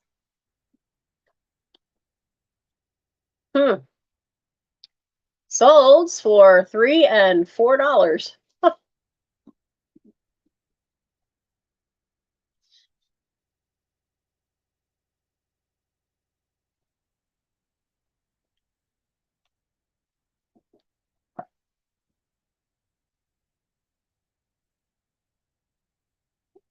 Well, our box is full for the $3 sale. Our box is full. So he's going in there. Oh, I haven't read this, and no, I'm not selling this yet. Ah, I knew I had this somewhere and didn't know where because I actually heard an interview and they talked about him. And they talked about blind in one ear. It's Patrick McNee. So, yeah, I know I haven't read that. There's no little mark.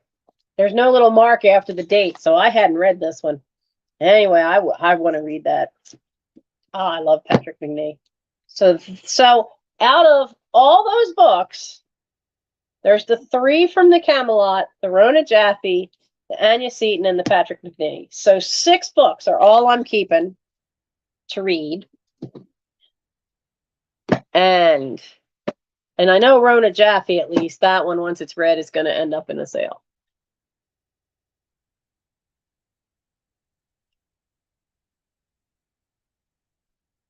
Yeah, that's what I was thinking, Kathy, is that I should list that Little Peter and list that one as an auction and list it because of the artist, because you can find him. You can find other works of his. And the prices are all over the place, and none of them are a huge amount, but it's something. And it would, I'd rather sell a book like that too, because it keeps it alive. It keeps, some of these old books, if somebody's buying them, then they're keeping them going. And I have told many a scout that don't underestimate a book just because it was written before 1980 or even 1900. Who is Patrick?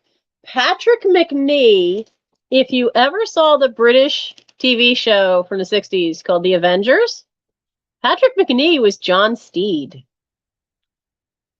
I had such a crush on John Steed watching that TV show on PBS. I don't know how old I was, but I had such a crush on that character. But yeah, that is Patrick McNee. He's most known for that. He did a lot. He was a British actor, did a lot of other stuff. But in America, the Avengers and the New Avengers series were probably what he was most known for.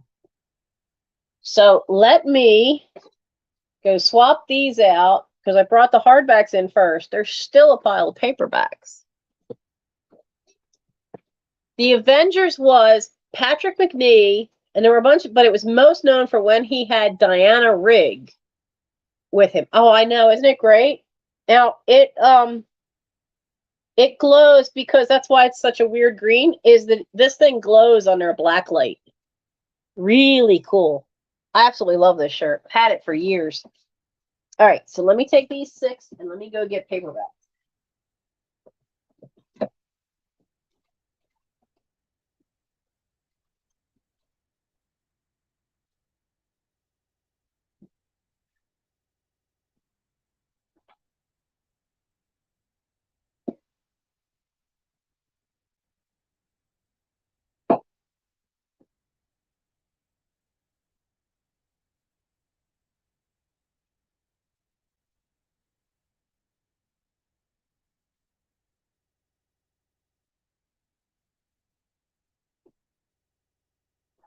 Oh.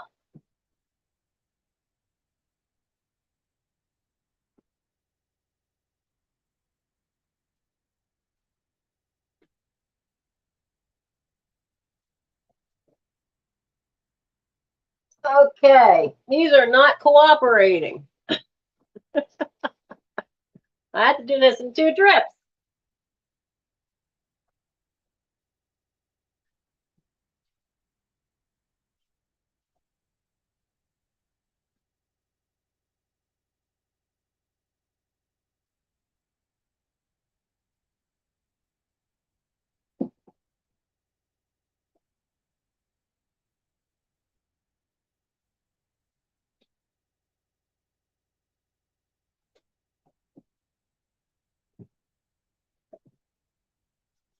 Oh yeah.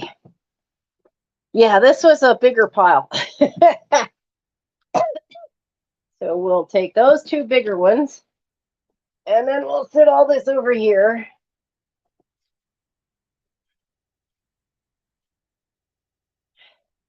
I'm glad he decided he had enough cuddle time and left. Whew. How many of you have full bookshelves at home? Because,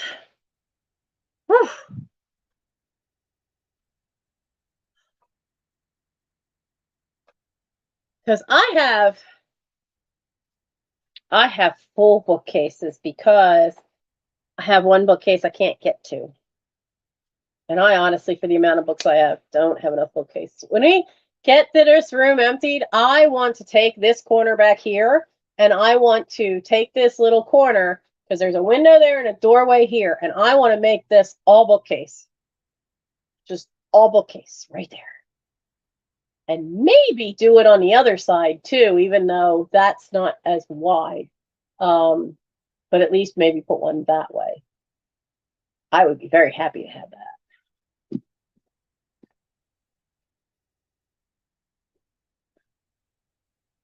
I don't remember, and the sad part is like a lot of these books, I bought so many that I haven't read a lot of them. And so now it comes a question of, do I read it or purge it? Do I keep it to read it? And I'm being quite judicious about that. Okay, you little bugger, you knocked over the paper. Let me put the paper there. That stuff's going to be in the live sale next week. So if there are ones like these, I know I want to read. It's the uncensored truth about all sorts of stuff you were never supposed to know. Like how playing cards are marked, how to beat a lie detector, things in American currency you never knew were there. So it was written a while ago by William Pound. So you have Big Secrets, and then I have the follow one, Bigger Secrets. So I know I want to read those, so I'm not even going to worry about that. So some of these, now Elliot Roosevelt, he's the grandson of Franklin and Eleanor Roosevelt.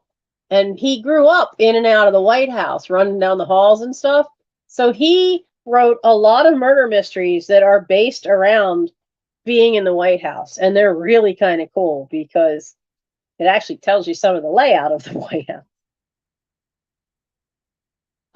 So I wouldn't mind reading that one again. So I think he's going to stick around. I've run out of room. Okay, turn you sideways. Put this pile carefully here. So the Elliot Roosevelt one is staying. The Nagio Marsh one is going to go to the book sale. It's not a Gilbert and Sullivan murder mystery, is it?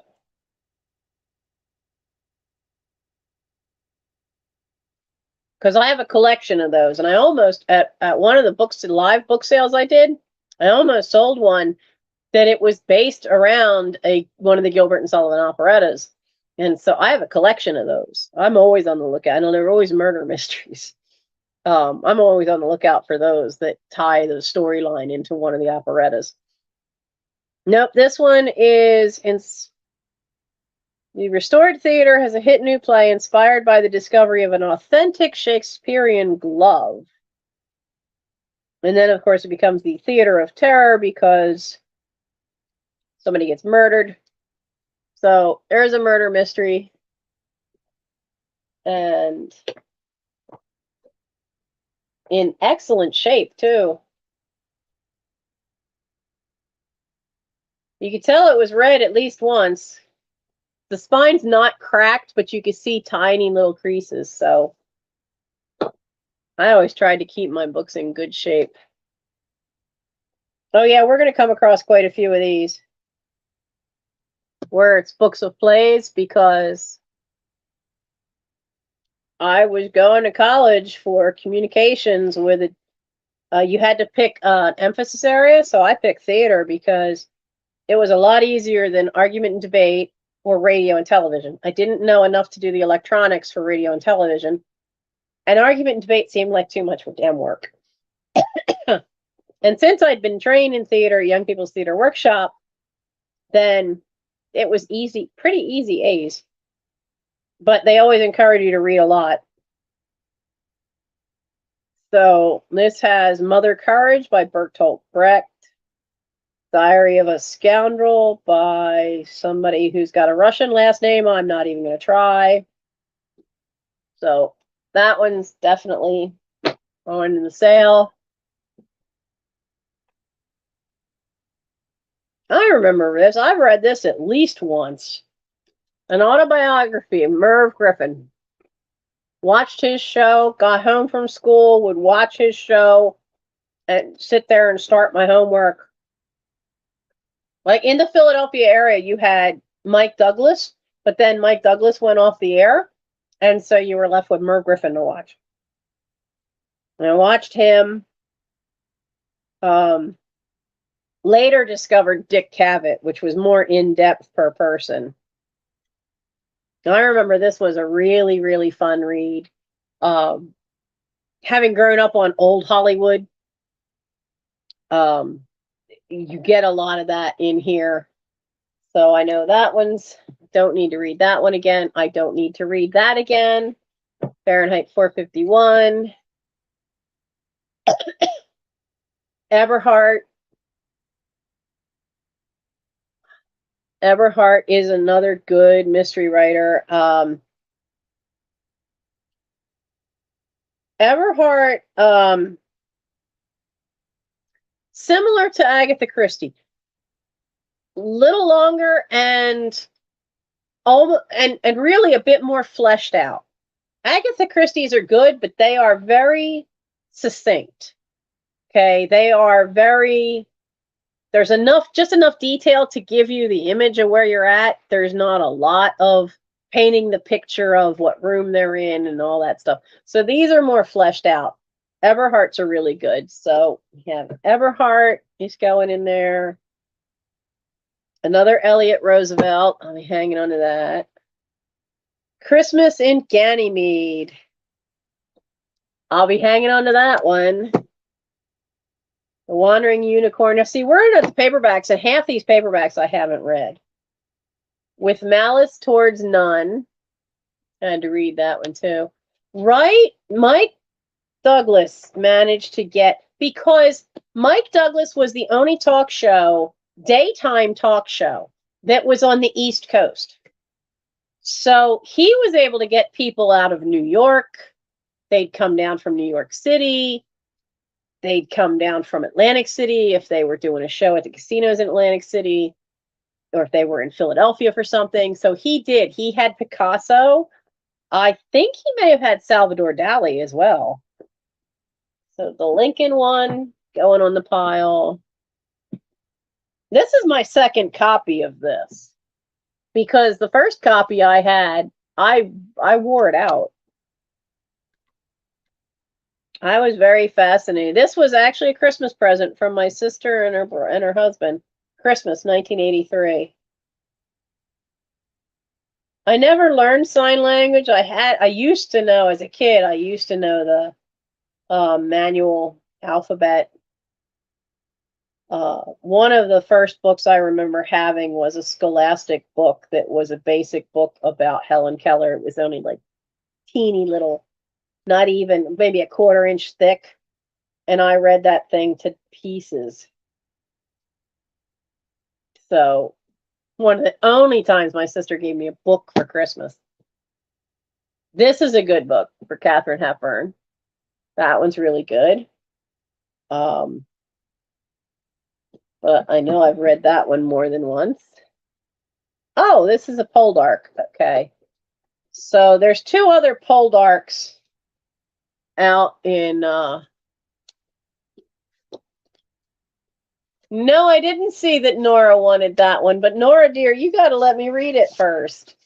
That was one of the ones I said I'm going to read first.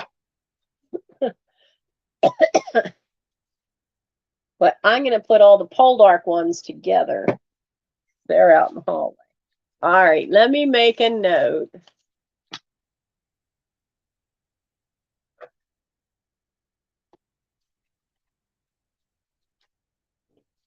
All right.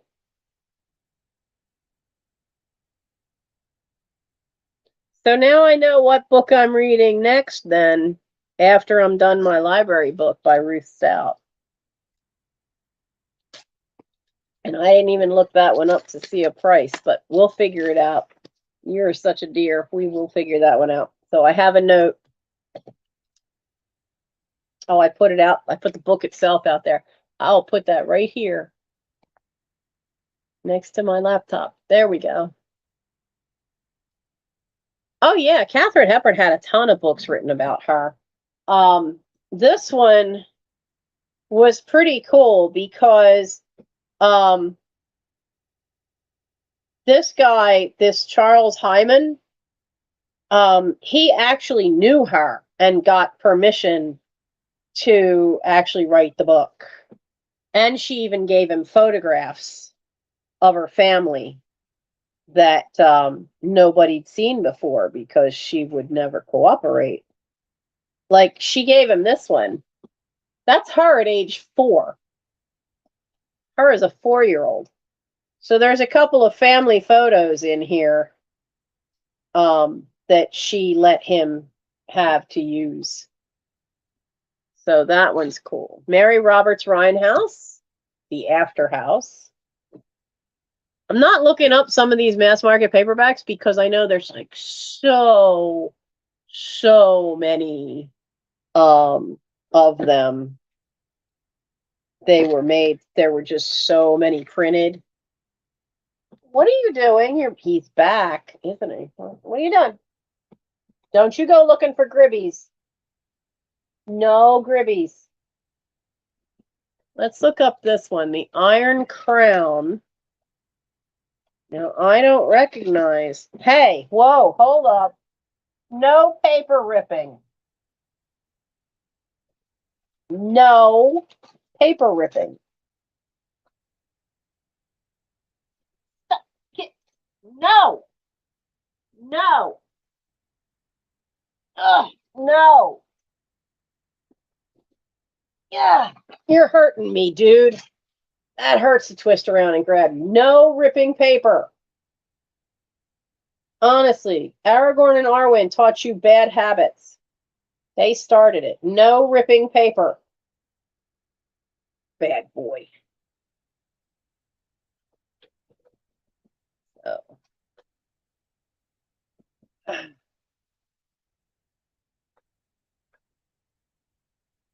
I want to know, where are you going? No, no.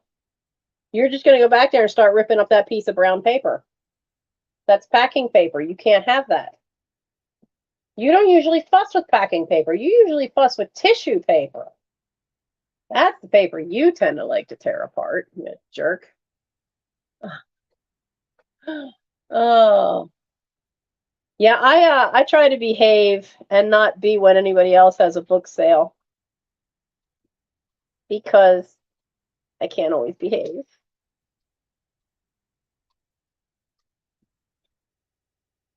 Have to admit that is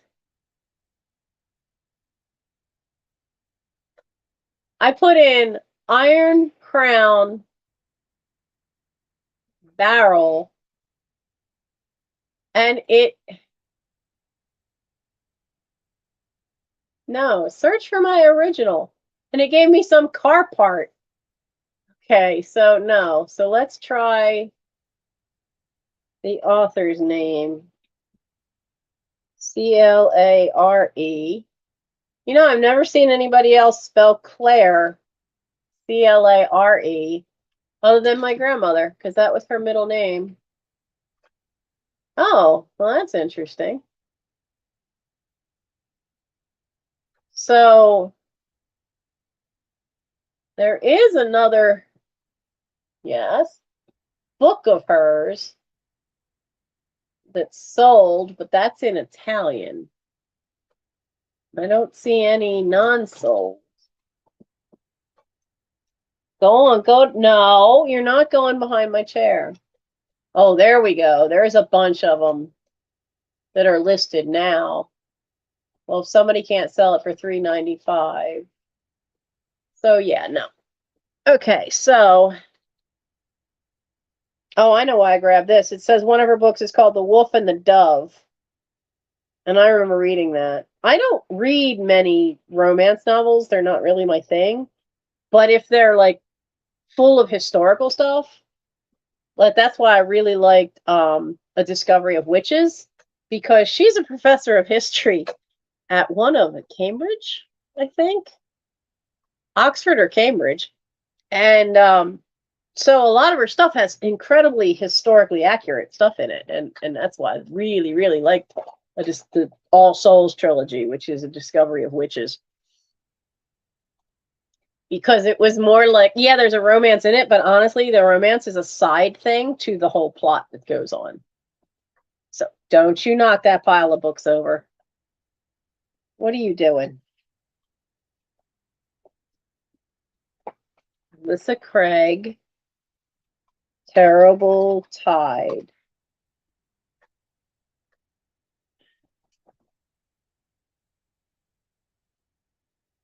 Yeah, I kind of wondered. I wasn't sure how big an author she was, because I've been out of the bookstore for a long time now. So we're gonna put that in the pile. Well, I can't go in that pile. That's got to go in the book sale pile. Thornbirds?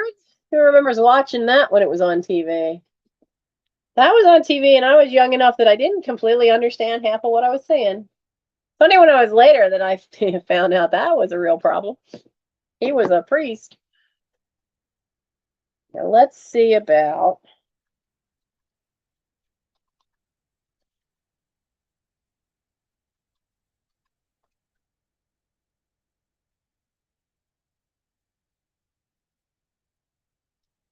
Oh, that's the hardcover. This is the paperback.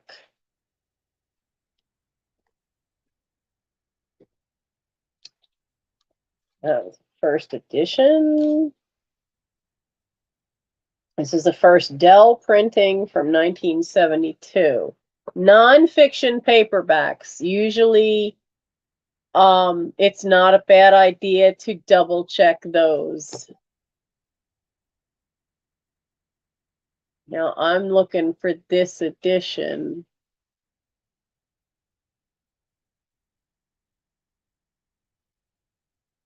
Yeah, now if you have the hardback of this, the hardback first edition of this, there's solds for $15, but not for the paperback. So that'll go up there.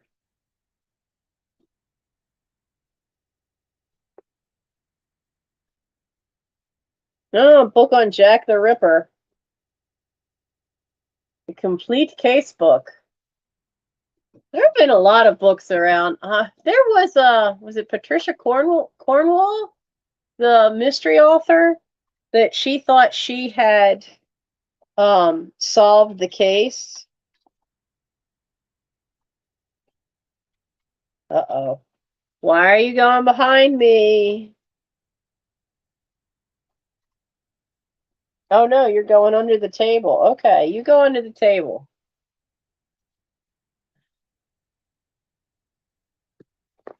So there's other copies of this same paperback, but not with this cover. Yep, there's somebody that's got this one and Portrait of a Killer, which is the Cornwell. What did I just tell you? Gimme. You cannot have it. No, no, no. Stop it. No. Get off. Give me that. Oh, you jerk. You jerk. Hang on, cat problems. What'd you do? No. Get out of there. Rotten little twerp. This is what you were after, and you ripped it open.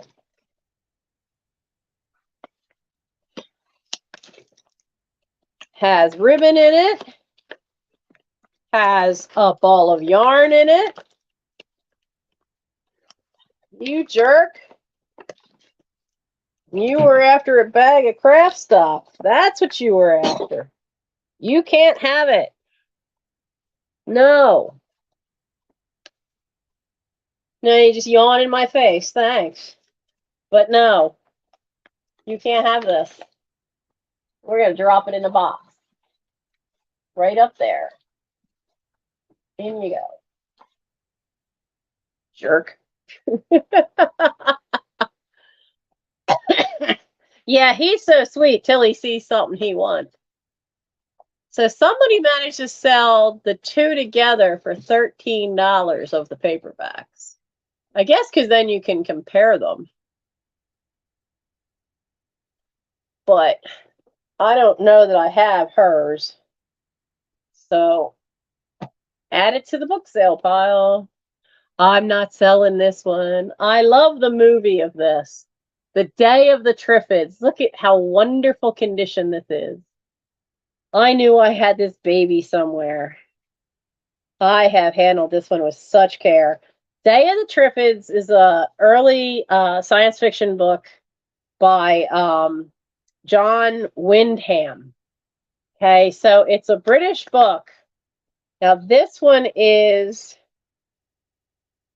because the original condensed version of the book was in Collier's magazine, but this one, copyright 1951. Now this is Fawcett Crest, so this might be a little later, but it doesn't say that it is. But that sucker was just so much fun. The originally, and then it did so well, they refilmed it in color a couple of years later.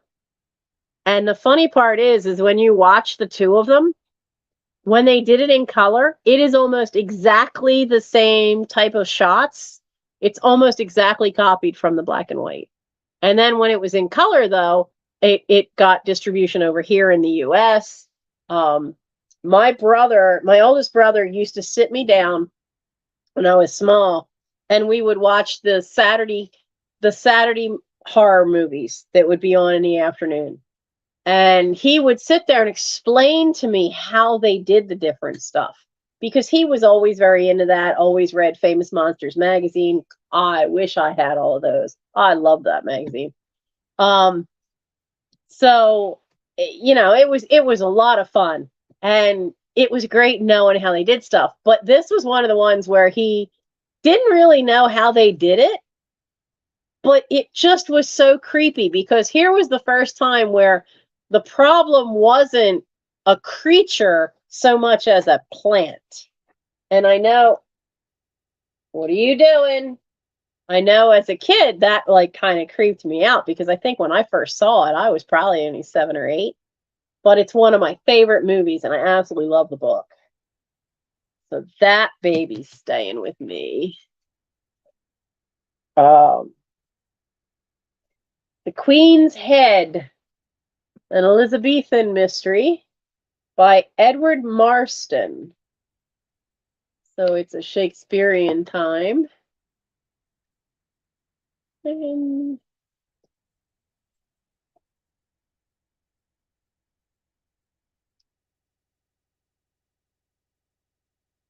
have a different cat, and I'm hearing a bell. But I don't know that they have any toys with bells on them. What do you got? And which one are you? Frodo or Gimli?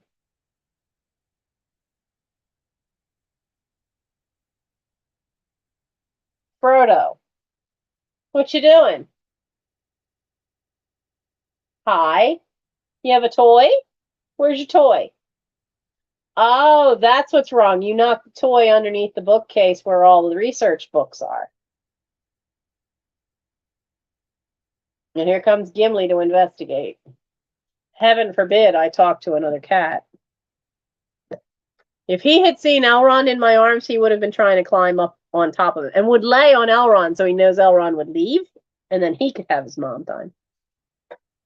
He's always such a jealous boy. If anybody else is getting attention from mom, can't have that. Queen's Head by Marston.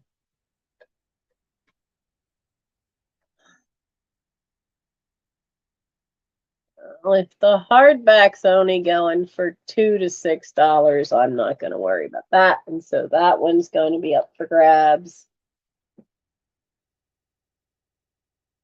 Oh, now this one is a mystery TV show tie-in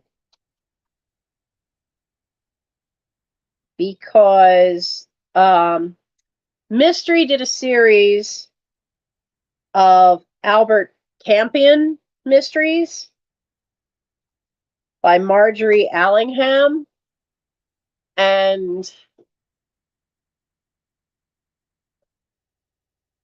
I might be able to sell this one more for who is on the cover.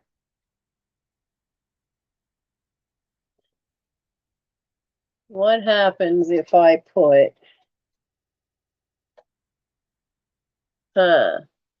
so, you know, PBS always had that mystery series, and they have had some fabulous, absolutely fabulous. But that is Peter Davison. It's all in there.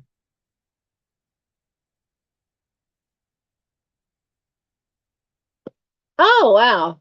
Claire Burrell died in 2000 at 81. But I may be able to sell this one because it's got Peter Davison, who was one of the Doctor Who's. Peter Davison took over after Tom Baker. So he was the fourth Doctor. No, fifth. I'm forgetting Pertwee. So he was the fifth Doctor Who. I might be able to put that online and sell it as a Peter Davison thing. So you're going in the sale pile. I have a hardback of this, so I can get rid of the paperback. I like Oliver Goldsmith. I really like his writing. Very, very old school. But this is Vicar of Wakefield. Let's see. It was first published in 1766. So when I say it was an author that was really old school, he's really old school. Because his stuff is from the mid 1700s. But I really like his humor, the way he shows small town, small village life. It seems like it's very realistic. So I really do like his stuff, but I have a hardback of this now. So I'd be quite happy to pass on the paperback. Oh, this one was fun. I love this one. Why Shoot the Butler? Georgette Heyer. Her books are fun. She has a very warped sense of humor for some of her books. Let's see. Sometimes you don't have to put the whole title in, you just put in keywords. So if I put in Heyer, Shoot Butler. Yeah, so they're the hardback sell, but not necessarily that. So we're gonna add that. We're getting a little I'll have to be real careful when I go past this tonight, getting out of here. So let's see. I know I've sold Barbara Michaels hardbacks, but I don't think a paperback would go. Now, a lot of her mystery novels may have some paranormal kind of stuff to it. I could spell right. How did I? B and M are not near each other. How did I spell it Marmara instead of Barbara? Honestly, this head cold's making me stupid. Really?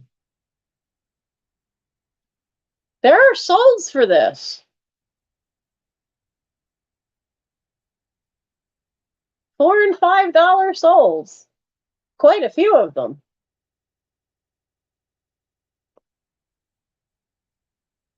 Oh, okay. So there's this, there's Other Worlds. I wonder if they're part of a series. Wow. If you find the hardcover, 1975 hardcover, it's $45. Wow.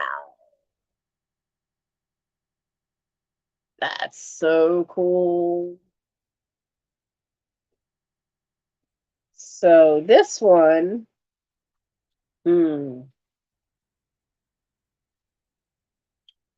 there's a choice here because pre-owned.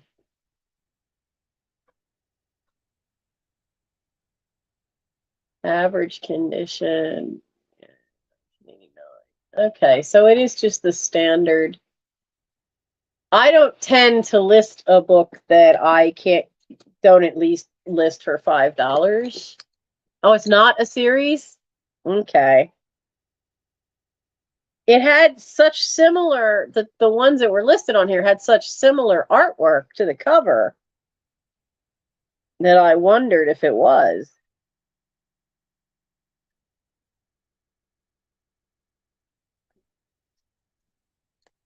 Okay, so that one's going in the sale pile. This one's not because it's damaged. This is Orson Scott Card Red Prophet, and kitties decided to chomp and be a problem. Jerks. So that one's going to go. I'll just donate that one and send it off. So that one's leaving.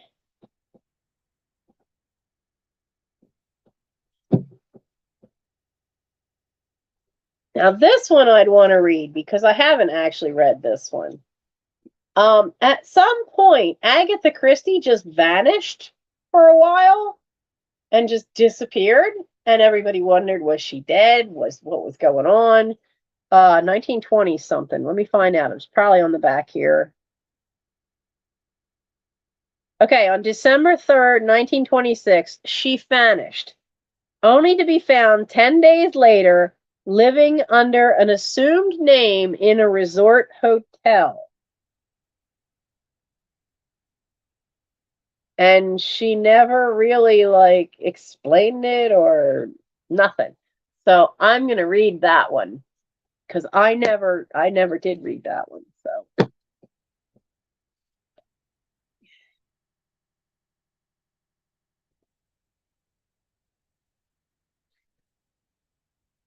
I haven't read this one either, and I'm going to want to read this one. How can you not read it when fairies are part of the mystery? How can I not read that? I can't pass that one. I got to read that one. Oh, I haven't read this in a long time. Catch-22. I've tried explaining Catch-22 to Mike, but you can't. It's very hard to explain it. So I think I will hang on to this one. He's already asleep because he got to be at work in the morning. And I think I will hang on to this one and see if Mike wants to read it. Because because it is one it was on a reading list several times when he was in high school, and so we'll see if he wants to read it now that he knows I've got a copy. And the last one from the pile, Jackie Collins' Hollywood Husbands. She was the sister of Joan Collins, the actress. Have there been a couple of movies lately? Speculate. There's a Doctor Who episode, too, that ties into her disappearance. And it's actually quite good. And it actually has Felicity Kendall in it, who's fairly well known in Britain as an actress. And so, yeah, Hollywood Husbands, I think, was probably her most known book.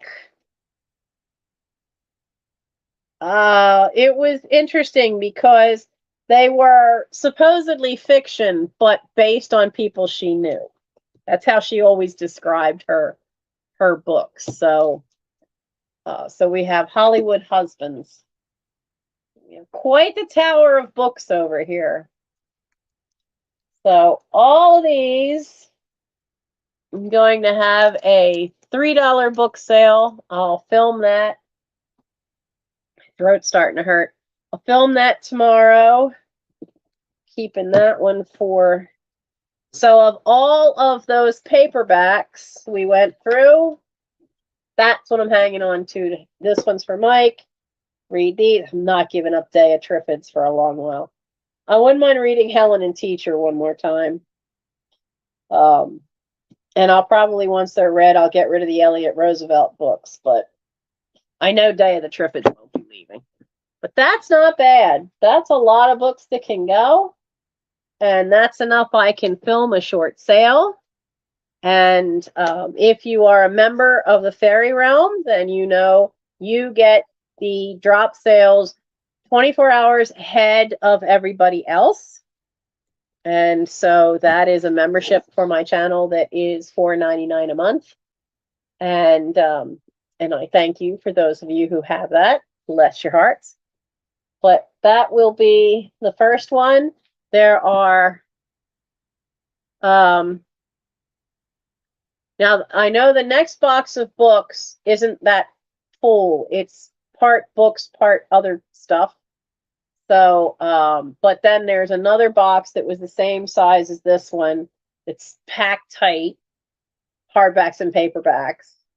And then we'll just go from there, because I'm pretty sure there are, in that stack, I'm pretty sure all 8 boxes that were in that stack were books. So I'll be having a lot of that. So that'll be a drop sale. We'll make them all $3 each. And if you saw one you particularly wanted, let me know. But I'll try to get that filmed and up as soon as I can. And it'd be nice to test out the new camera on the phone too. So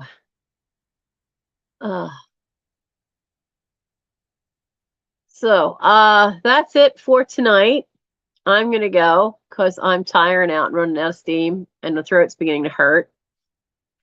And I do have a cough drop left, but it's just really starting to bother me. So time to take some aspirin and some stuff for my nose and go to sleep. Because I am really running out of steam. So thank you all for coming. I hope you all have given it a like, a thumbs up. It always helps when there's lots in chat, because I know from the algorithm stuff, one of the ways they promote channels that gets a lot of activity in the chat, and they get a lot of comments after the lives are over. So that's why you see a lot of the larger channels remind you to like, comment, and subscribe, is because they promote the stuff too that tends to get comments more. The more comments. And I started looking at some of my old videos, and the stuff with the most comments on it often has more views than some of the stuff that doesn't. So that one seems to be one that definitely is thing. So, oh, Barbara Michaels wrote Amanda Peabody. I've heard of that series, but I haven't read it. And I worked in the bookstore at Walden Books. I used to take care of mystery, men's adventure, science fiction. I helped with history, and I did religion. And religion at that point also included all the weird stuff. So you had your Bibles, you had your Christian books, but you also had all the more esoteric, Gnostic, spiritual kind of books, which in the 80s were quite varied and interesting. Especially when sometimes you got a book about UFOs that was classified under spirituality. I don't know how. And we all help with the kids section because that took up an entire quarter of the store. So Egyptian tombs and stuff in the 1800s. Okay. What are you? He's back. No, I took your bag. No, I took your bag of goodies away, little twerp. So I hope I feel better soon. I mean, this is past the worst of it because I at least have a voice. Tuesday, I woke up with such a sore throat and couldn't swallow and could barely talk. So this is definitely much better than it was. So this is good. We found what? No, that's the wrong list. That's the list of non-book things. So 1, 2, 3, 4, 5, 6, 7, 8, 9, 10 books for me to list on eBay. And then I don't know how many. There's easily 2, 3, 4, 5, 6, 7, 8, 9, 10, 20. There's about 28 books here for a book sale. For a drop sale. So I don't think we did badly tonight. Thank you all for working with me, keeping me entertained, helping me out. I hope you enjoyed it, and I hope you learned something about your own books. I just can't bear when I see people emptying a house and they, especially in this area, and they just get a dumpster and they just dumpster all the books. It just kills me. It's like, every library. Will you stop? What are you tearing at now? Oh, you're further up on the pile. You jerk. But there are so many libraries around here, and a lot of them have book sales in the fall. Some of them have book sales twice a year, early in the spring and another one in the fall. Because that's how I would get rid of the books after the Arden Fair. We would sort through everything. I would bring them here, fill my living room up, sort through everything. Anything that had been manhandled and really was falling apart would get trashed. But then anything that was still in good shape, I would drive carloads of boxes of books and divvy them up to the different libraries. And you are going to break something. What are you doing? Hey! Excuse me, but what the heck are you? No! It's a chopstick, for God's sakes. What are you doing? See, this is why I like having this. I can move that and come get you. What the hell are you doing with a chopstick? Get over here. What are you doing? It's a stick. It's a stick. This is what he was after. It's a chopstick. Look at it. You can't have it. No, you can't have it. I know what you want. Now I understand, but I don't have any more. No. I know what you want now, but I don't have any more. There's a stick called a silver vine. And when we moved will you stop? when we moved Michael's love seat out, here it was hiding underneath there was a fine, chew on it. You teething like a baby. We found one lone one, and they've all been fighting over who gets to chew on it because they had demolished the other 4 from the pack. So, oh yes, because I looked in my local PetSmart, they don't have any of those Silvervine sticks, and these guys love them, but they each need to have their own, or fights ensue. So now they're all like looking for another one. Look at, he's going to town on this chopstick. Yeah. Yeah. You're not going to keep this. As soon as I put you down, this is going away where you can't get it. Because I don't know what kind of wood this is, so I don't know if it's safe for you to really be chomping on. So yeah. Nora, I would love it if you could send me some more Silvervine. Because I can't find it around here.